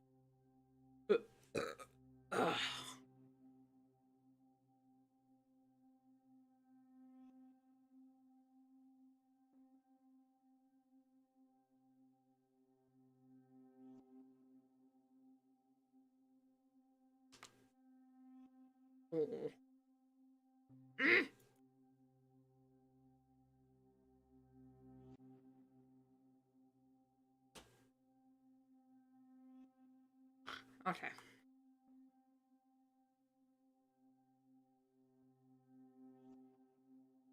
I just realized where I got that vocal stim from.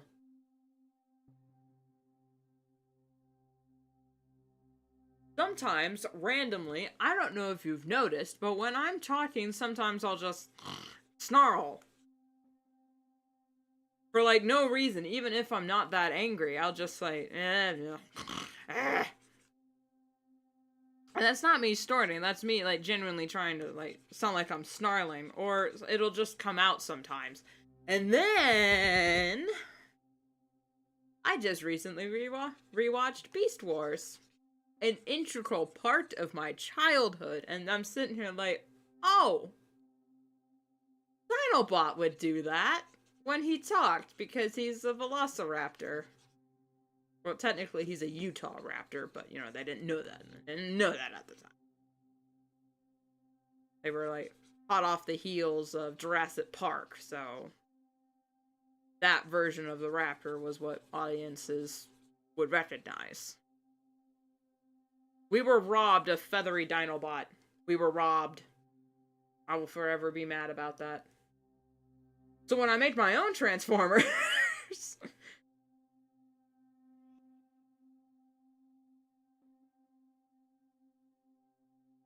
So anyway, yep. Thank you, Dinobot, for giving me that vocal stim.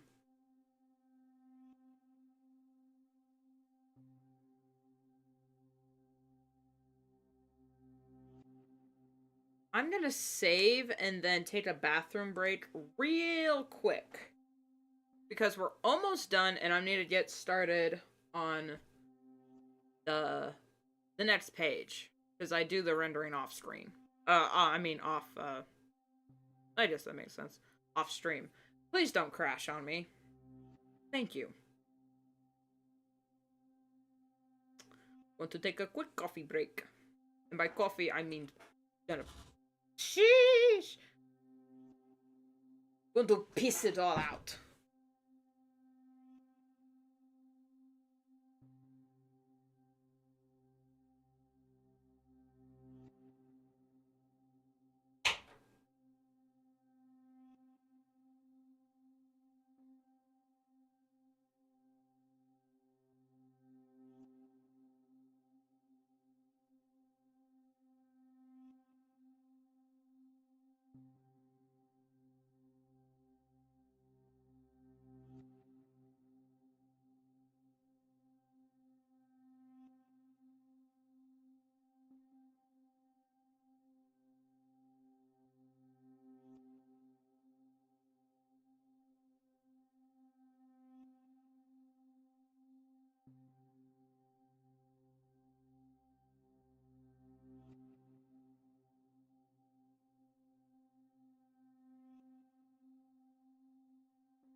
I'm back.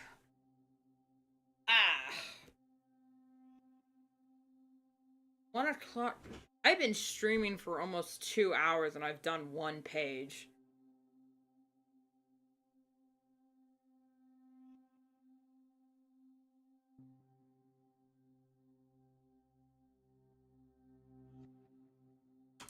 I'm gonna need every last drop of this. I'm awake though. So, it's at least working.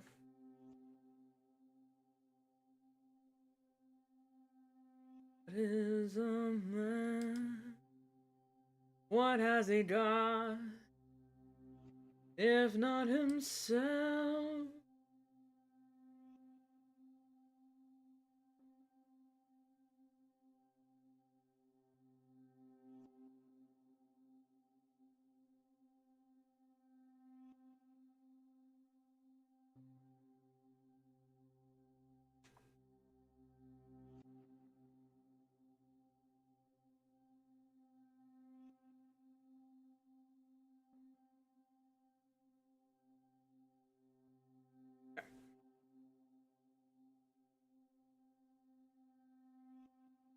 Double check.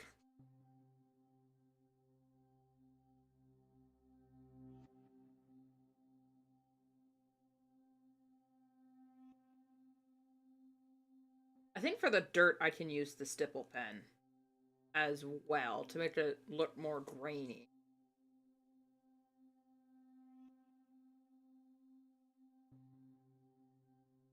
Like, if you zoom in, it's like, oh yeah, that's like little pebbles in there.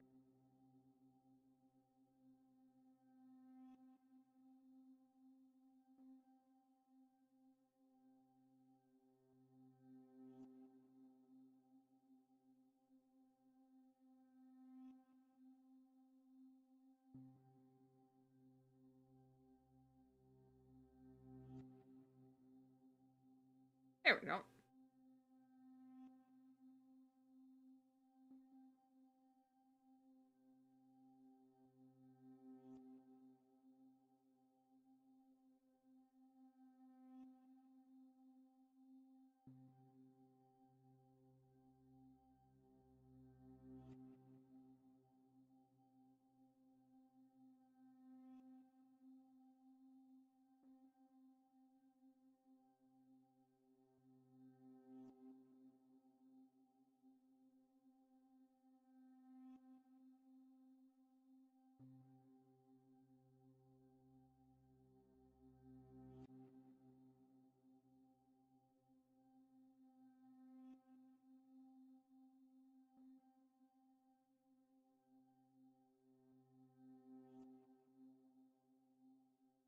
I hate having ADHD sometimes because I said the word pebble, and now all I'm thinking about is the Flintstones now because that was the name of their daughter, Pebble Flintstone. And now I'm remembering that episode where it was either an episode or a movie, I don't know which one it was, where Welma was pregnant with Pebble, and Fred was freaking out over not only being a potential dad but being prepared for the initial labor. Which, as a kid, I thought it was funny because it's, oh, look at him, he's so funny. He's running around screaming and said, everything's under control. I'm ready. I'm not.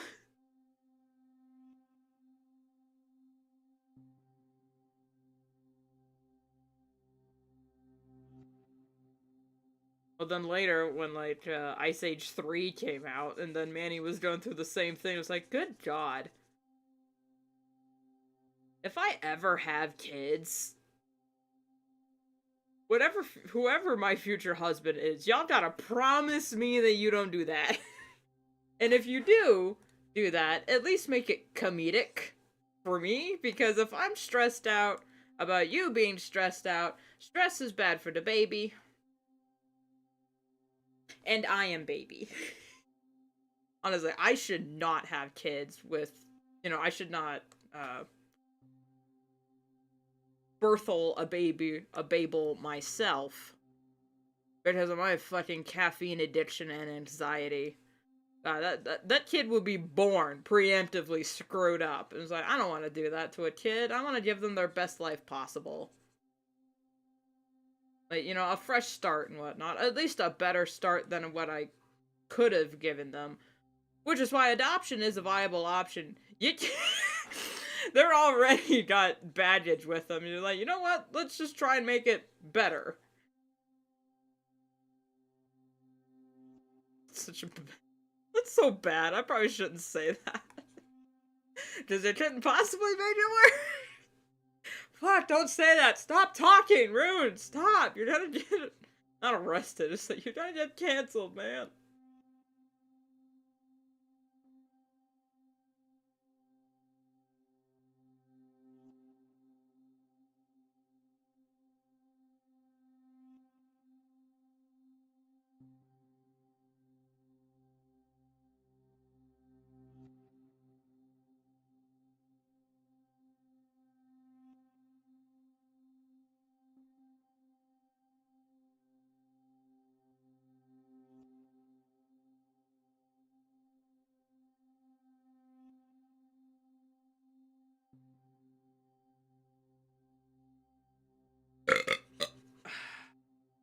Pardon.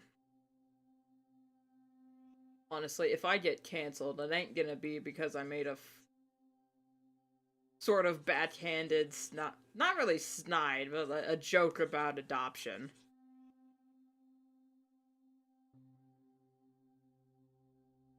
I get canceled, it ain't gonna be because of that. It'll be a myriad of other things that I will not be disclosing to you to give y'all any ammo.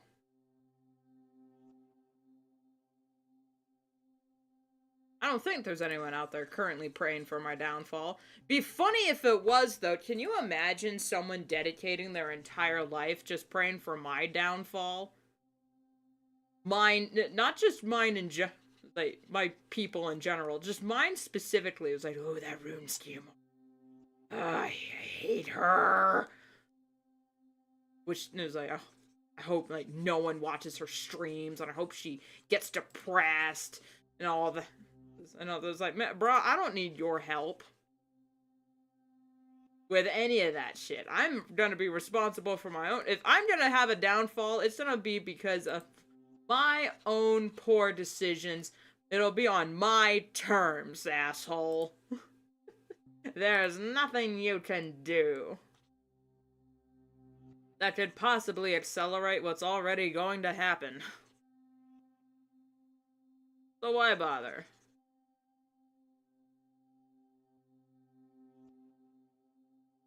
Obviously, if I had a hater and they're sending me death threats, or not death threats, because those are actually kind of scary. But if I just had a professional hater on my tail to be like, man, this guy's got a crush on me? What the hell? Yes? I'll see what's in the leftovers first. There's that salad. Well, I'll eat the salad then, and some. I'll have the salad and some. Whatever you make. Those are my go-to. Oh shit, I'm done. Yours. Yeah, there's like a bowl full. Nah, well, it was there this morning. My sister's making lunch.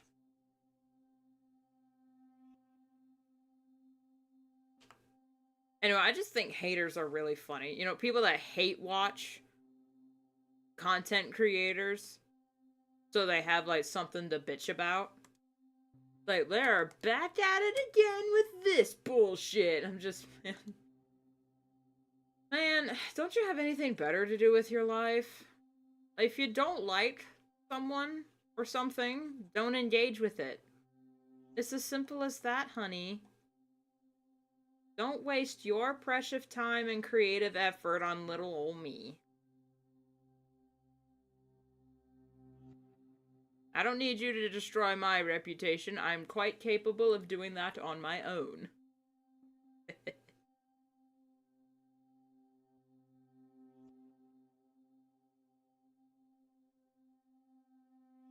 Saying I'm not capable of being a terrible person?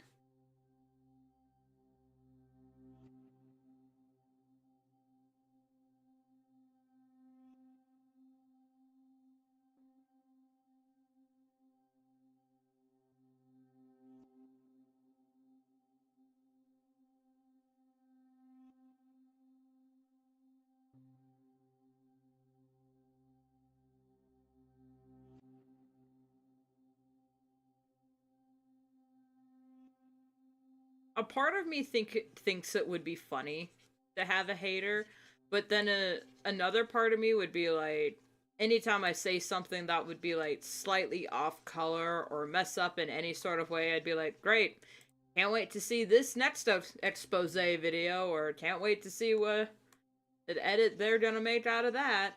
Great.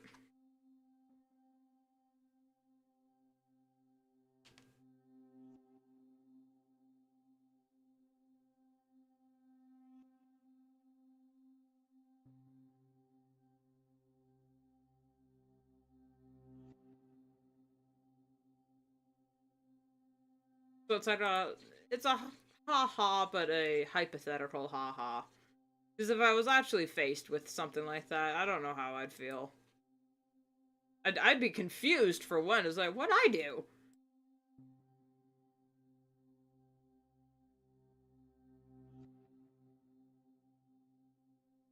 What'd I do besides just being stupid?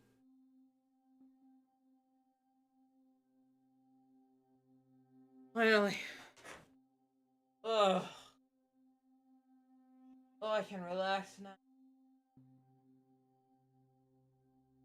Page 1. Oh my god. No, it's not responding. Great!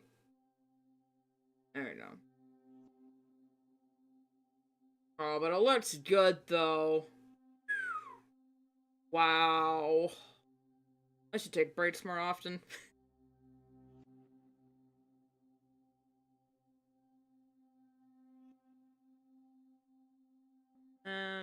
No, I'm gonna deal with that later. And this is the next page, so what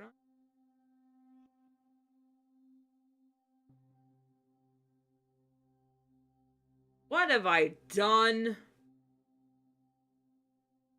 This by itself took me. Okay, we're at 2 hours now. This. Let's do some detective work. We're gonna go back. Play back. Where did I start?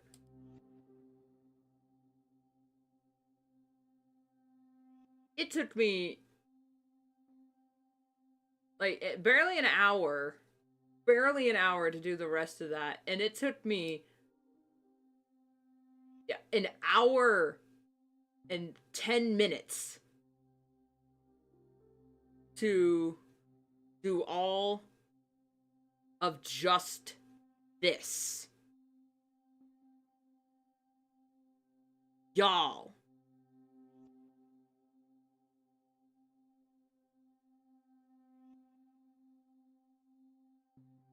Am I crazy? But I can't be crazy because I'm aware of being crazy. But I can't stop myself from indulging in the crazy. So does that make me just as equally crazy? Crazy? I was crazy once. Stop. Don't do it. Ho, don't do it. You know what? We're gonna have a water break. I need water. Hydrate, kids. This is your hydration.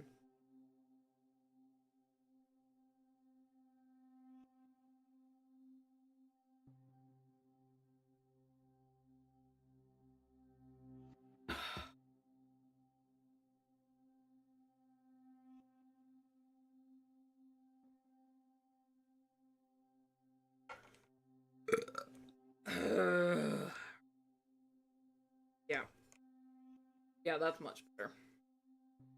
Ugh, I can't wait to shade and render all that. You know what? What I'm gonna do from now on, I'm just going to do the flats on stream because it takes me 5 million years to do these.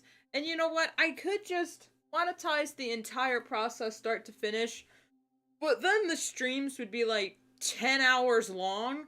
And honestly, who wants to sit through that? I certainly don't, especially since I'm thinking of doing stream clips. I don't wanna. Yeah. I don't wanna.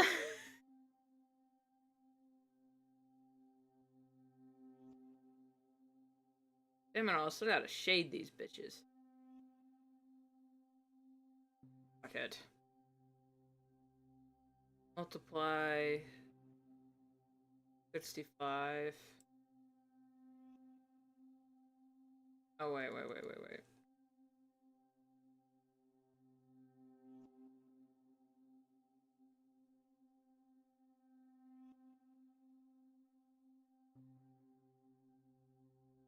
Gonna do.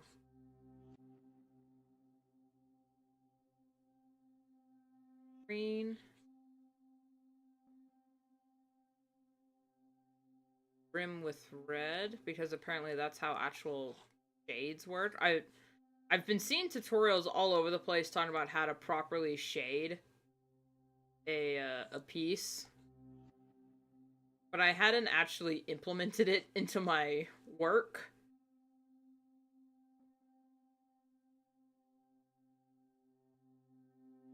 Because I'm an idiot.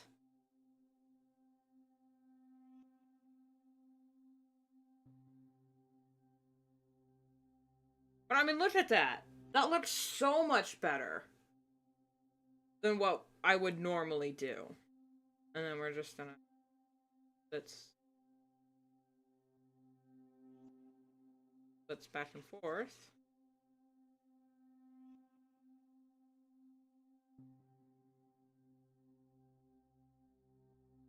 This is kind of a low lighting area. Area.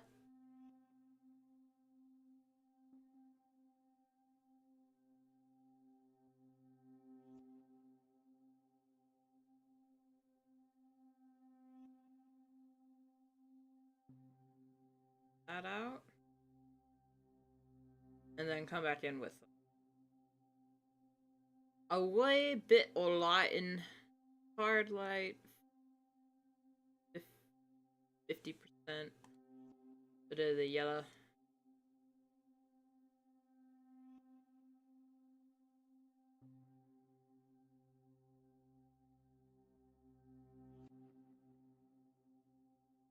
Did I just quote Bob Ross? I did. That was a... I had a Bob Ross moment.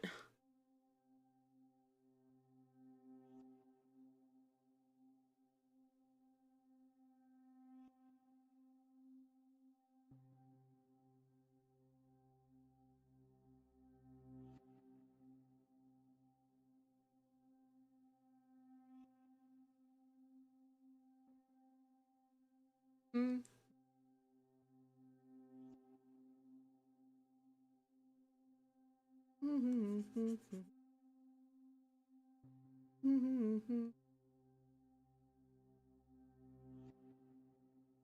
Don't ask me why that Mario Bros thing was stuck in my head.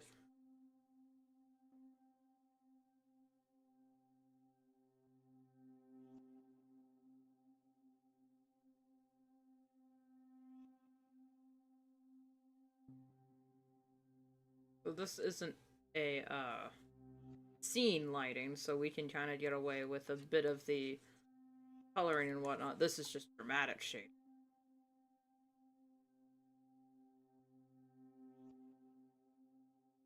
Just to show that we're serious. This guy multiplies 5. So hard to get that down. It's gonna be in the blue.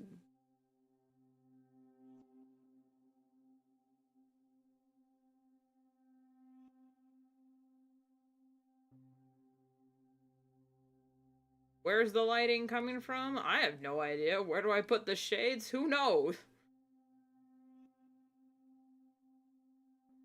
Just make it look... Just give it drama.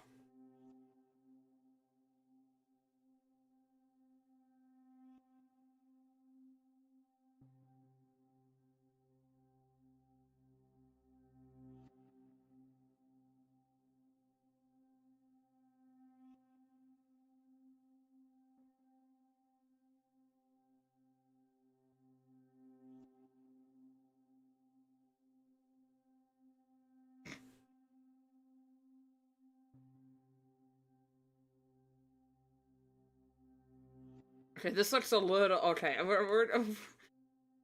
gonna finish this, and we'll see if I can save it, or if I just need to start over. Yeah, I think what we actually need is we need to go more grayscale.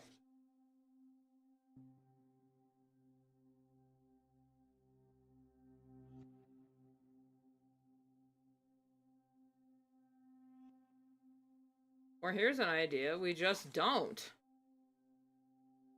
Maybe do a little bit of a...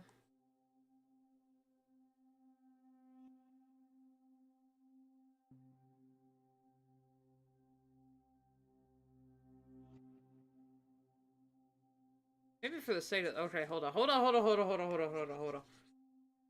Bear with me, guys. Bear with me. We're gonna do... And...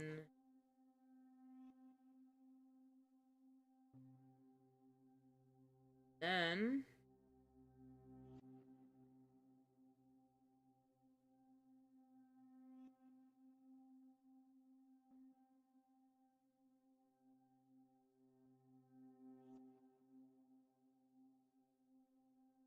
marks.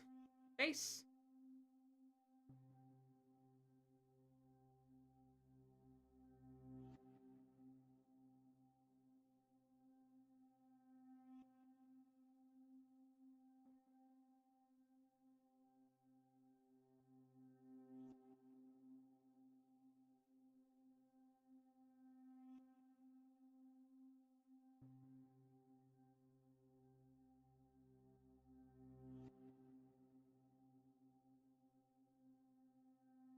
There we go.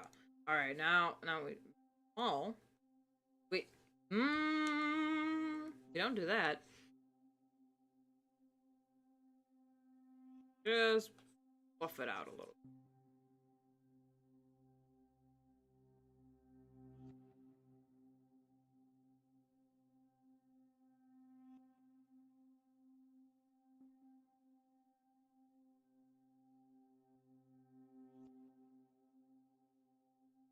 There we go.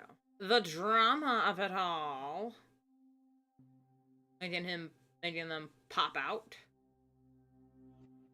Of course, what I probably should do is just make their shade. Yeah, what I'm gonna bring this down to 55 or something, maybe just 53. Yeah, 53, good.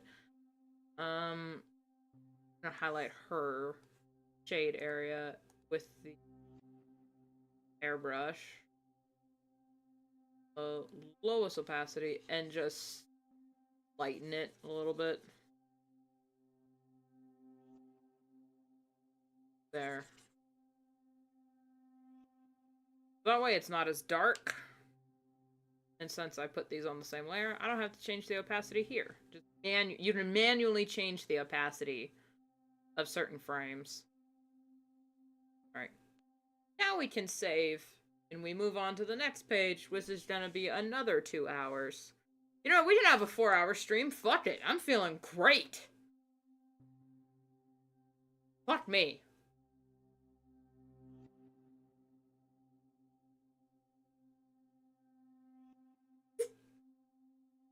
Well, maybe we won't have a 4-hour stream. Because it's not responding now.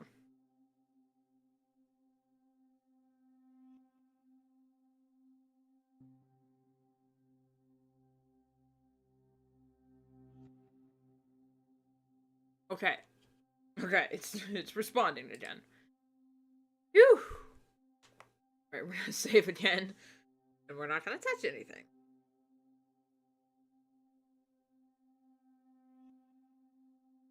It's doing that thing again. Please. Baby doll. You can't see my cursor. But wait, I should have capture. I should have capture cursor. We're just gonna close that because that is a big file, apparently.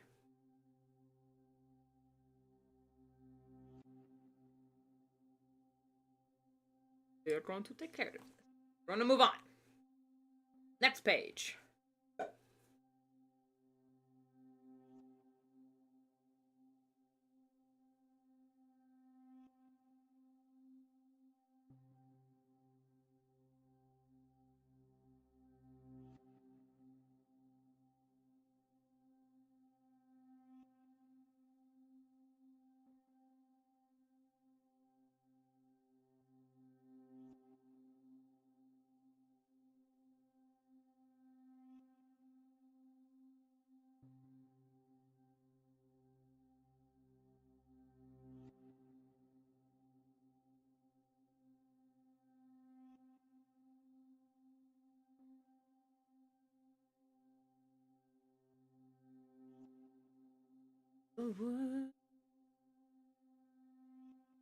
Whoop, that's not supposed to be there.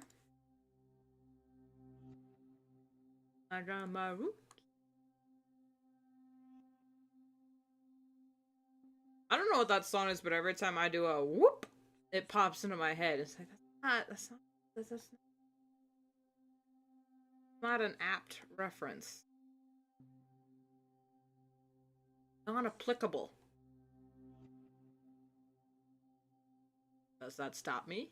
No. Lookable my ass. I'll apply it wherever I damn well please. Says me.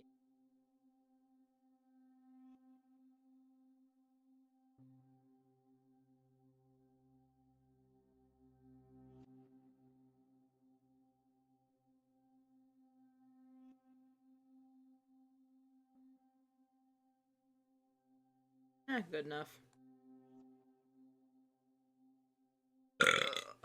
Oh.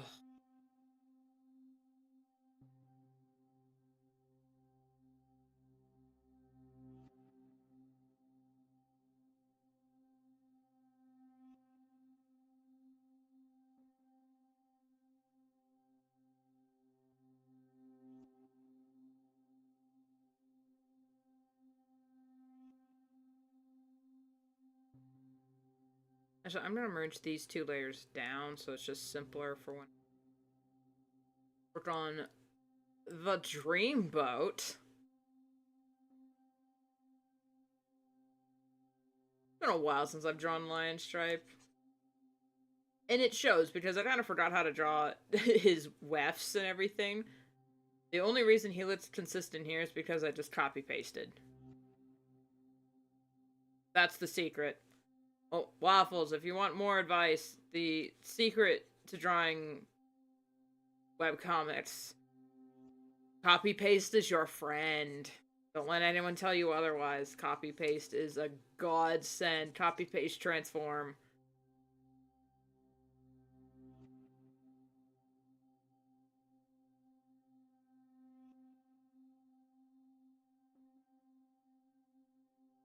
Oh, and if you're going to manually write the text for your comics, find some program that makes a custom brush out of your handwriting.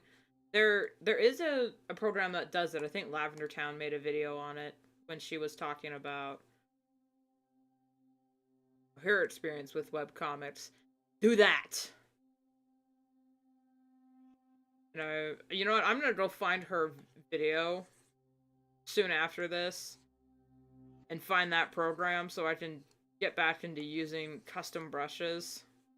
Not custom brushes, but like text and whatnot, because I'm so done with the dialogue. I'm so done with it. I hate formatting it. That's what really takes me the most time with comics. It's just all of the text. I used to write it out manually. And as of recently. Wait, is that.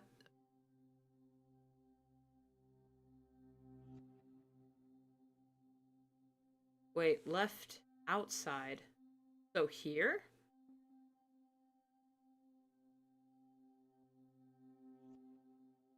I need to remember that because he's got some scars. Oh, shoot. It says left outside, but I was like, where? What paw? His left? Yeah, because it was on that one page, but wouldn't it be on the inside? That's a... It was left outside, and why would it... Past me! What were you thinking? Just add it to his ref!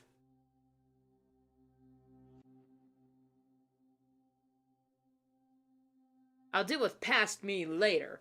Right now, I need to figure this out.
Also, another tip for any future would-be webcomic artists: make your if you're dealing with cats and whatnot, they got very specific markings.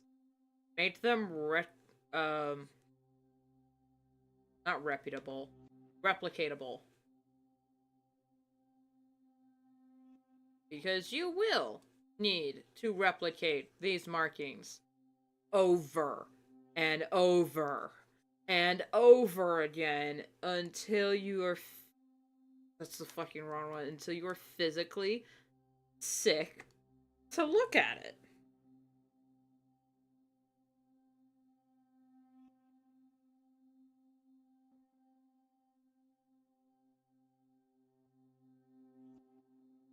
Food.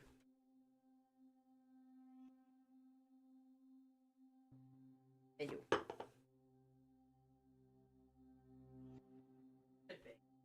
I burned my finger.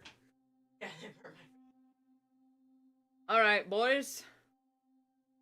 That's the wrong button. You know what? Whatever. We're gonna zoom. And I press my zoom.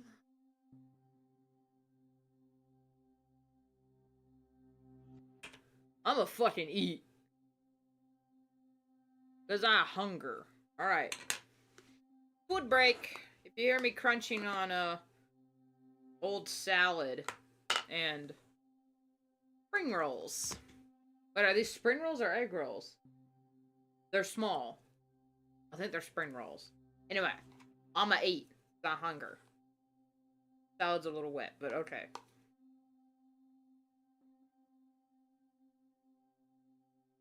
I just blew on my salad. What the fuck is wrong?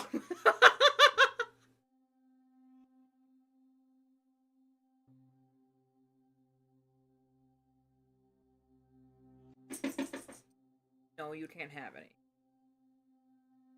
This is not pupper food.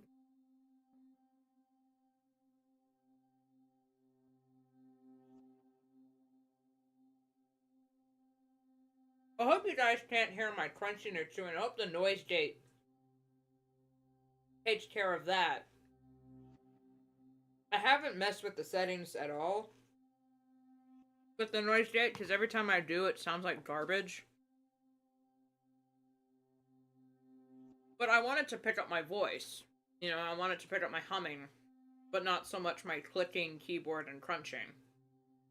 Or just the background hum of my microphone and computer.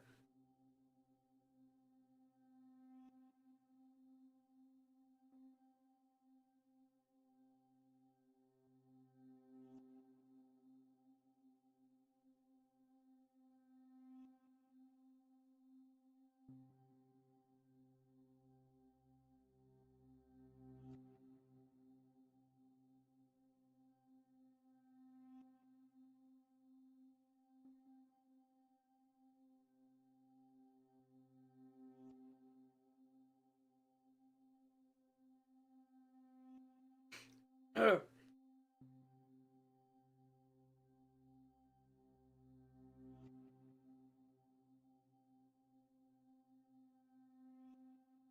Found this video yesterday.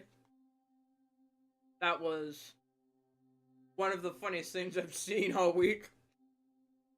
There was this one streamer. I don't remember what his name was, but he's Scottish. It was just a bunch of clips of him playing. I don't know if it was Dark Souls, Elden Ring, or Wukong, but it looked like one of those games. There's like a mannequin dancing, and he goes, "Boo!" And then the boss jumps down right in front of him, and he just goes, "I was only joking, mate."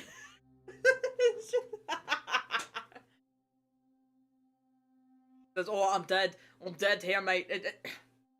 Do you think that the drop kick was a bit overkill?" Nothing.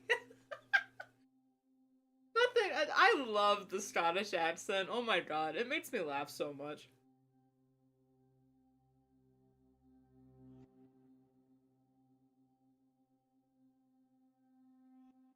Hey, back up.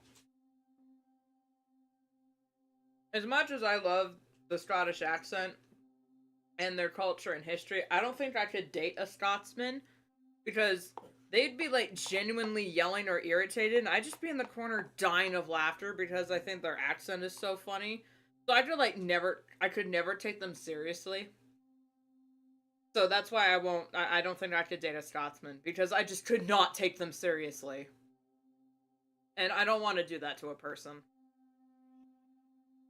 Especially someone who's my partner. Like if they're venting to me about, oh, there's guys I wear and they're really agitating me. That nobody like actually listens to me and values my contribution to the company. I'm just gonna be like, yeah, I'm sorry. I know not all Scottish accents sound brogue, but God, it's so fun to do that voice, and it's so fun to hear that voice. The only people who don't like the Scottish accent are the British because it brings up way too many bad memories. That was their fault.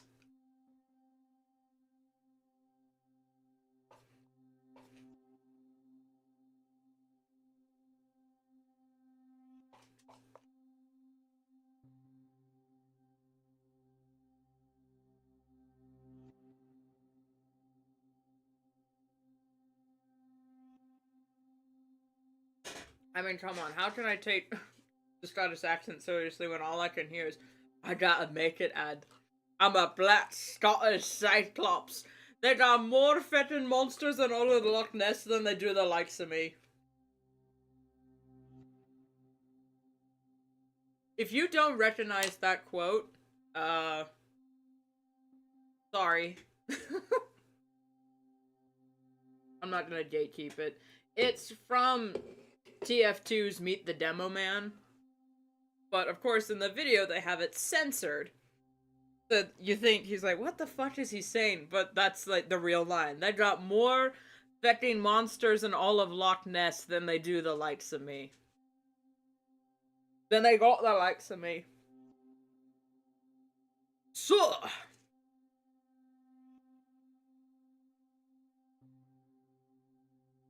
I should be waiting. This should be waiting. Prince in a boot with your head full of eyeballs. Come and get me, I says. I'll be waiting for ya.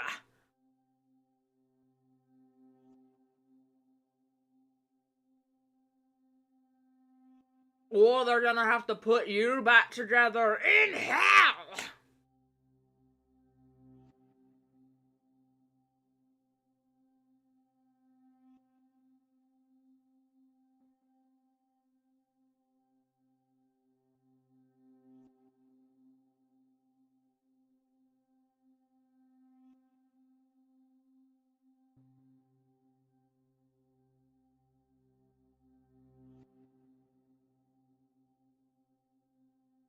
You gotta love and appreciate accents, man. All kinds of accents. But I'm pretty sure, I don't think I could. It's funny in some way when people think your voice is entertaining, at least, or your little quirks are entertaining. But when you're trying to have like a serious conversation with someone and they just keep giggling at you because they think you're cute, it's very condescending. Like, my mom seems to think it's cute whenever I give her a death glare, or can't reach something, or struggle with the scissors because I'm left-handed, which is a real fucking thing. Well, I'm glad she's getting a kick out of it, because I'm certainly not. Help me find the damn step stool!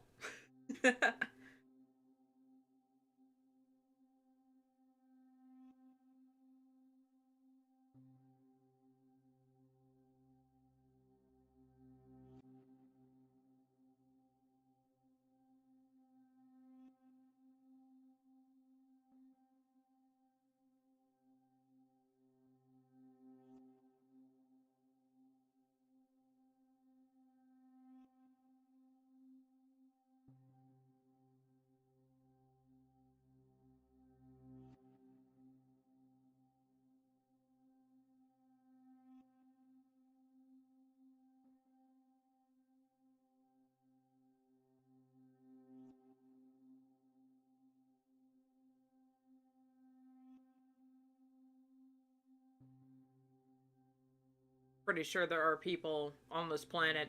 It's weird to think about because, like, I've grown up with the American accent, or at least one variety of the American accent, whatever this version of the American accent is called. I've grown up with that my entire life. Everyone around me has that accent. You know, I had some Mexican friends growing up, and it's just this is the accent I would hear on TV as well. So this is like in my mind, this is the air quote American accent. And I bet it's so weird to think about there are people in the world that they hear me talking and are like, wow, that is a very funny sounding accent. Say aluminum. Aluminum? You mean aluminium? Shut up.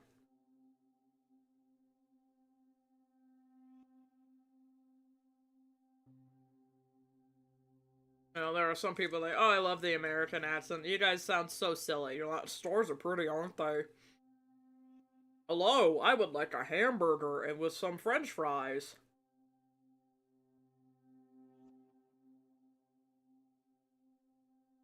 I was like, that's my regular voice. What are you talking about? It's not an accent. But it is.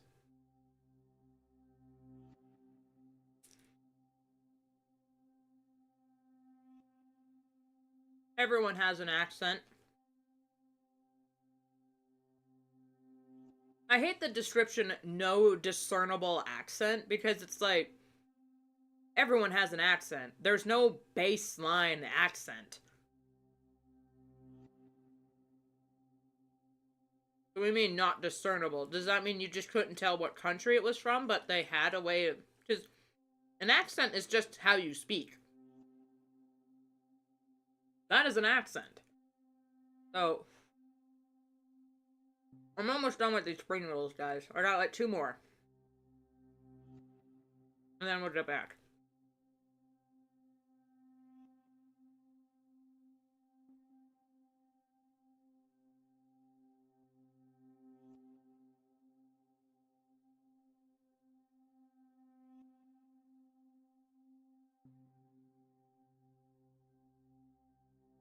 I watch a lot of true crime podcasts, and they say when they're describing the suspect, they say no discernible accent. Like, what? What do you mean? No discernible accent. Bullshit. You're just dumb.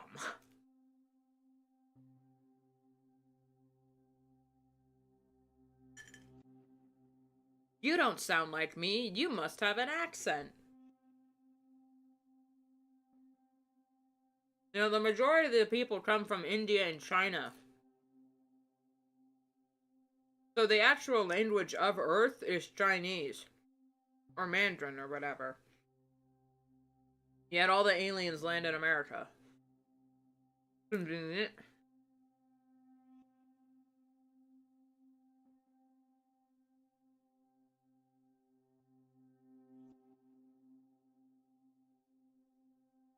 Okay. We have the last bite, but it's hot.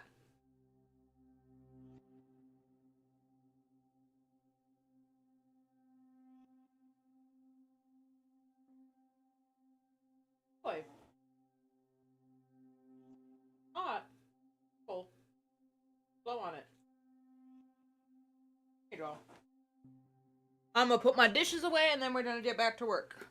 So, momentarily AFK.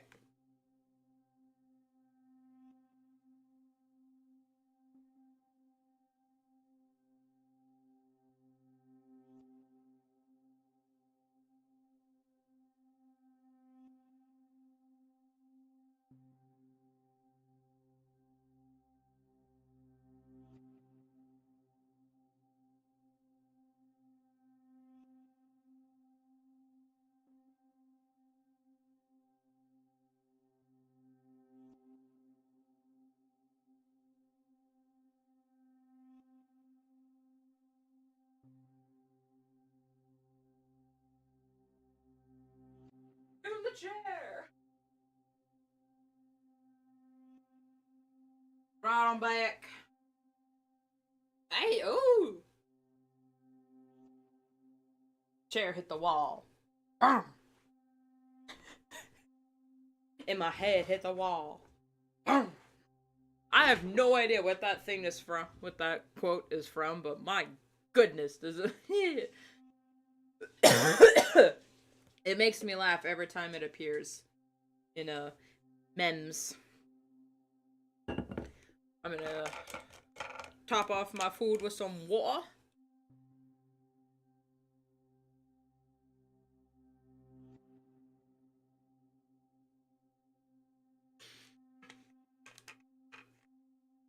And let's get into it.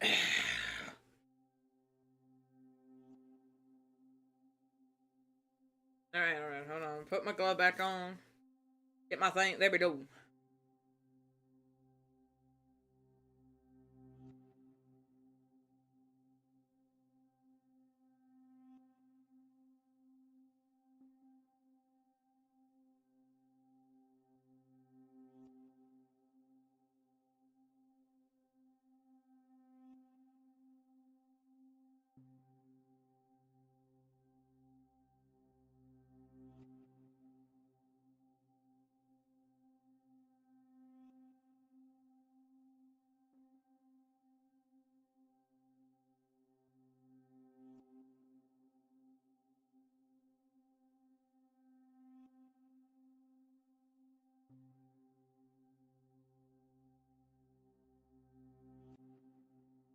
It's tricky.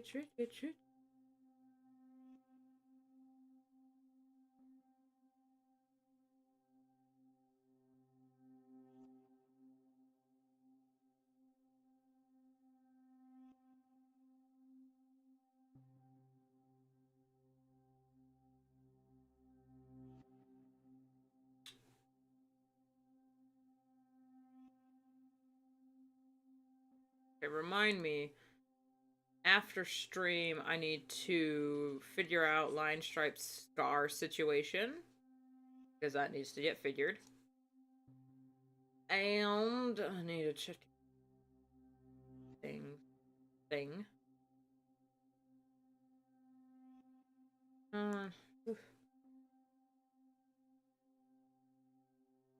Caffeine's not wearing off, but I can feel something else.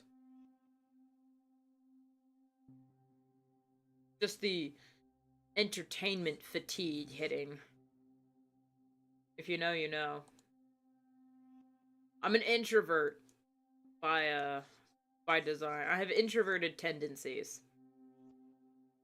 I should say, because I don't want to say, oh, I am an introvert. That means I can never be, you know, loud and sociable. That's not what that means. I have introverted tendencies.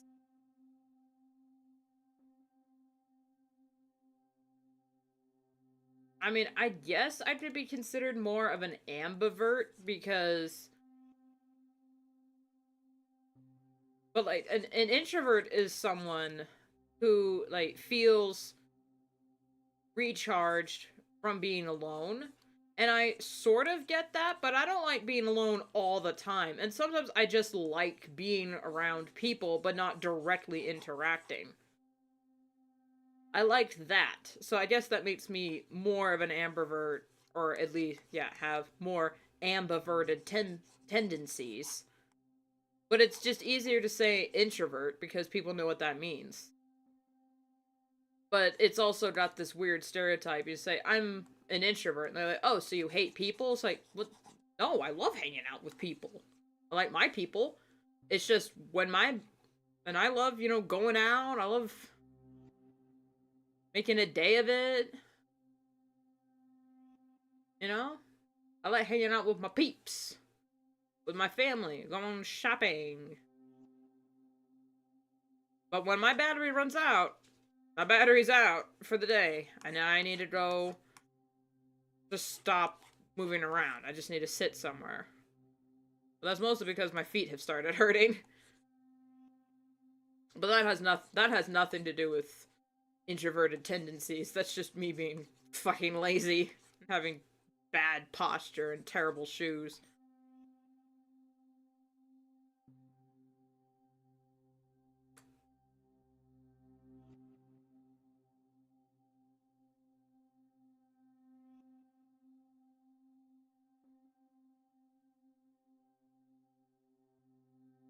but I'm not an extrovert because I don't feel energized when I'm around people. Like, I don't get my energy from being around people, but I don't hate being around people either. So now I'm wondering if that's just the introvert stereotype talking. People say, oh, introverts hate being around people. It's like, well, no, that's not an introvert. That's just being antisocial. An introvert is someone who just needs their alone time.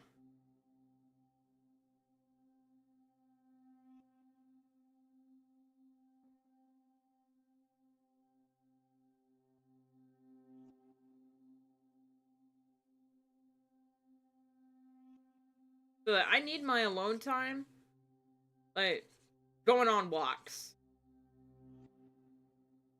Around here, when I go on walks, that's my me time. That's my everyone leave me alone. I don't like walking with people around here. I don't like it when there are other people in the vicinity, because that's when I just need to, yeah, you know, I need a brain barf all over the void and listen to nature and whatnot. But like walking around the city, oh, I love it. I love walking around town, walking around a city, seeing people, just like giving a little smile, walking by people, and they say, I love your sweater. And you say, thank you. I like yours too. Yeah, I like little interactions. I live for those moments. But I never initiate them because I always feel weird. Sometimes I will. Like, if I see someone, like, at, usually at Costco, if I see someone at Costco and they have a Vietnam hat, a hat from Vietnam, I always say, thank you for your service. So that's just how I was raised. I was... See military personnel in the wild, you just give them a little nod.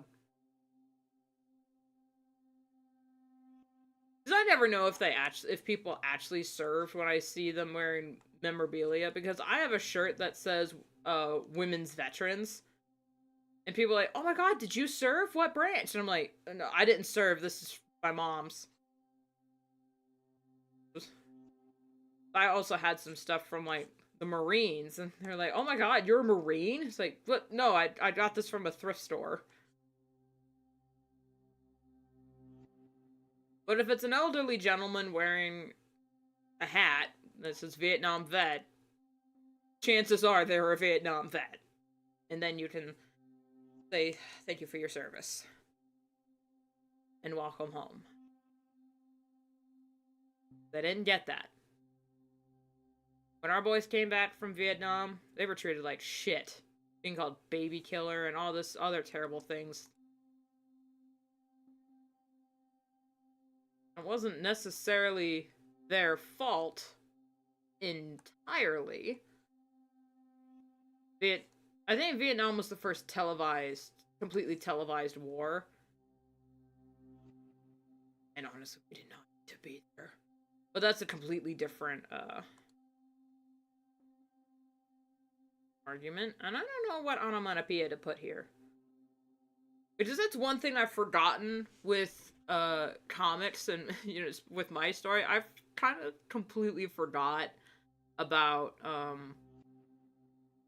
onomatopoeias. If you don't know what that is, it's just the words we use for sounds, like crunch, rustle, crinkle.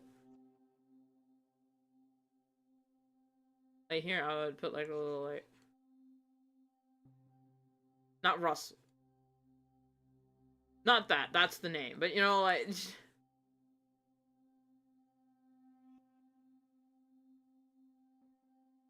Anyway, I should put it there because it shows that he's hearing something.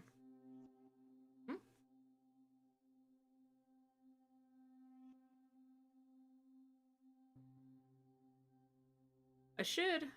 Hold on. No dialogue here. But I should write...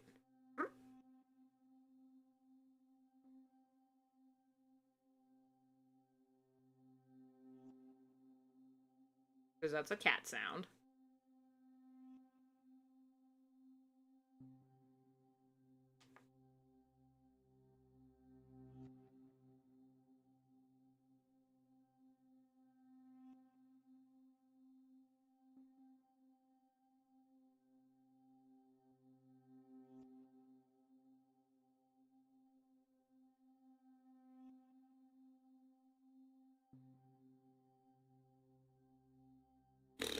Okay.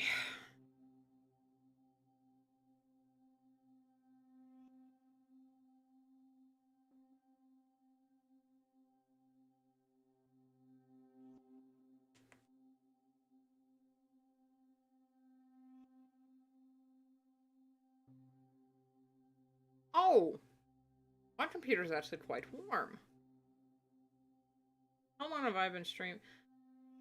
2 hours, 48 minutes. You know what? You know what?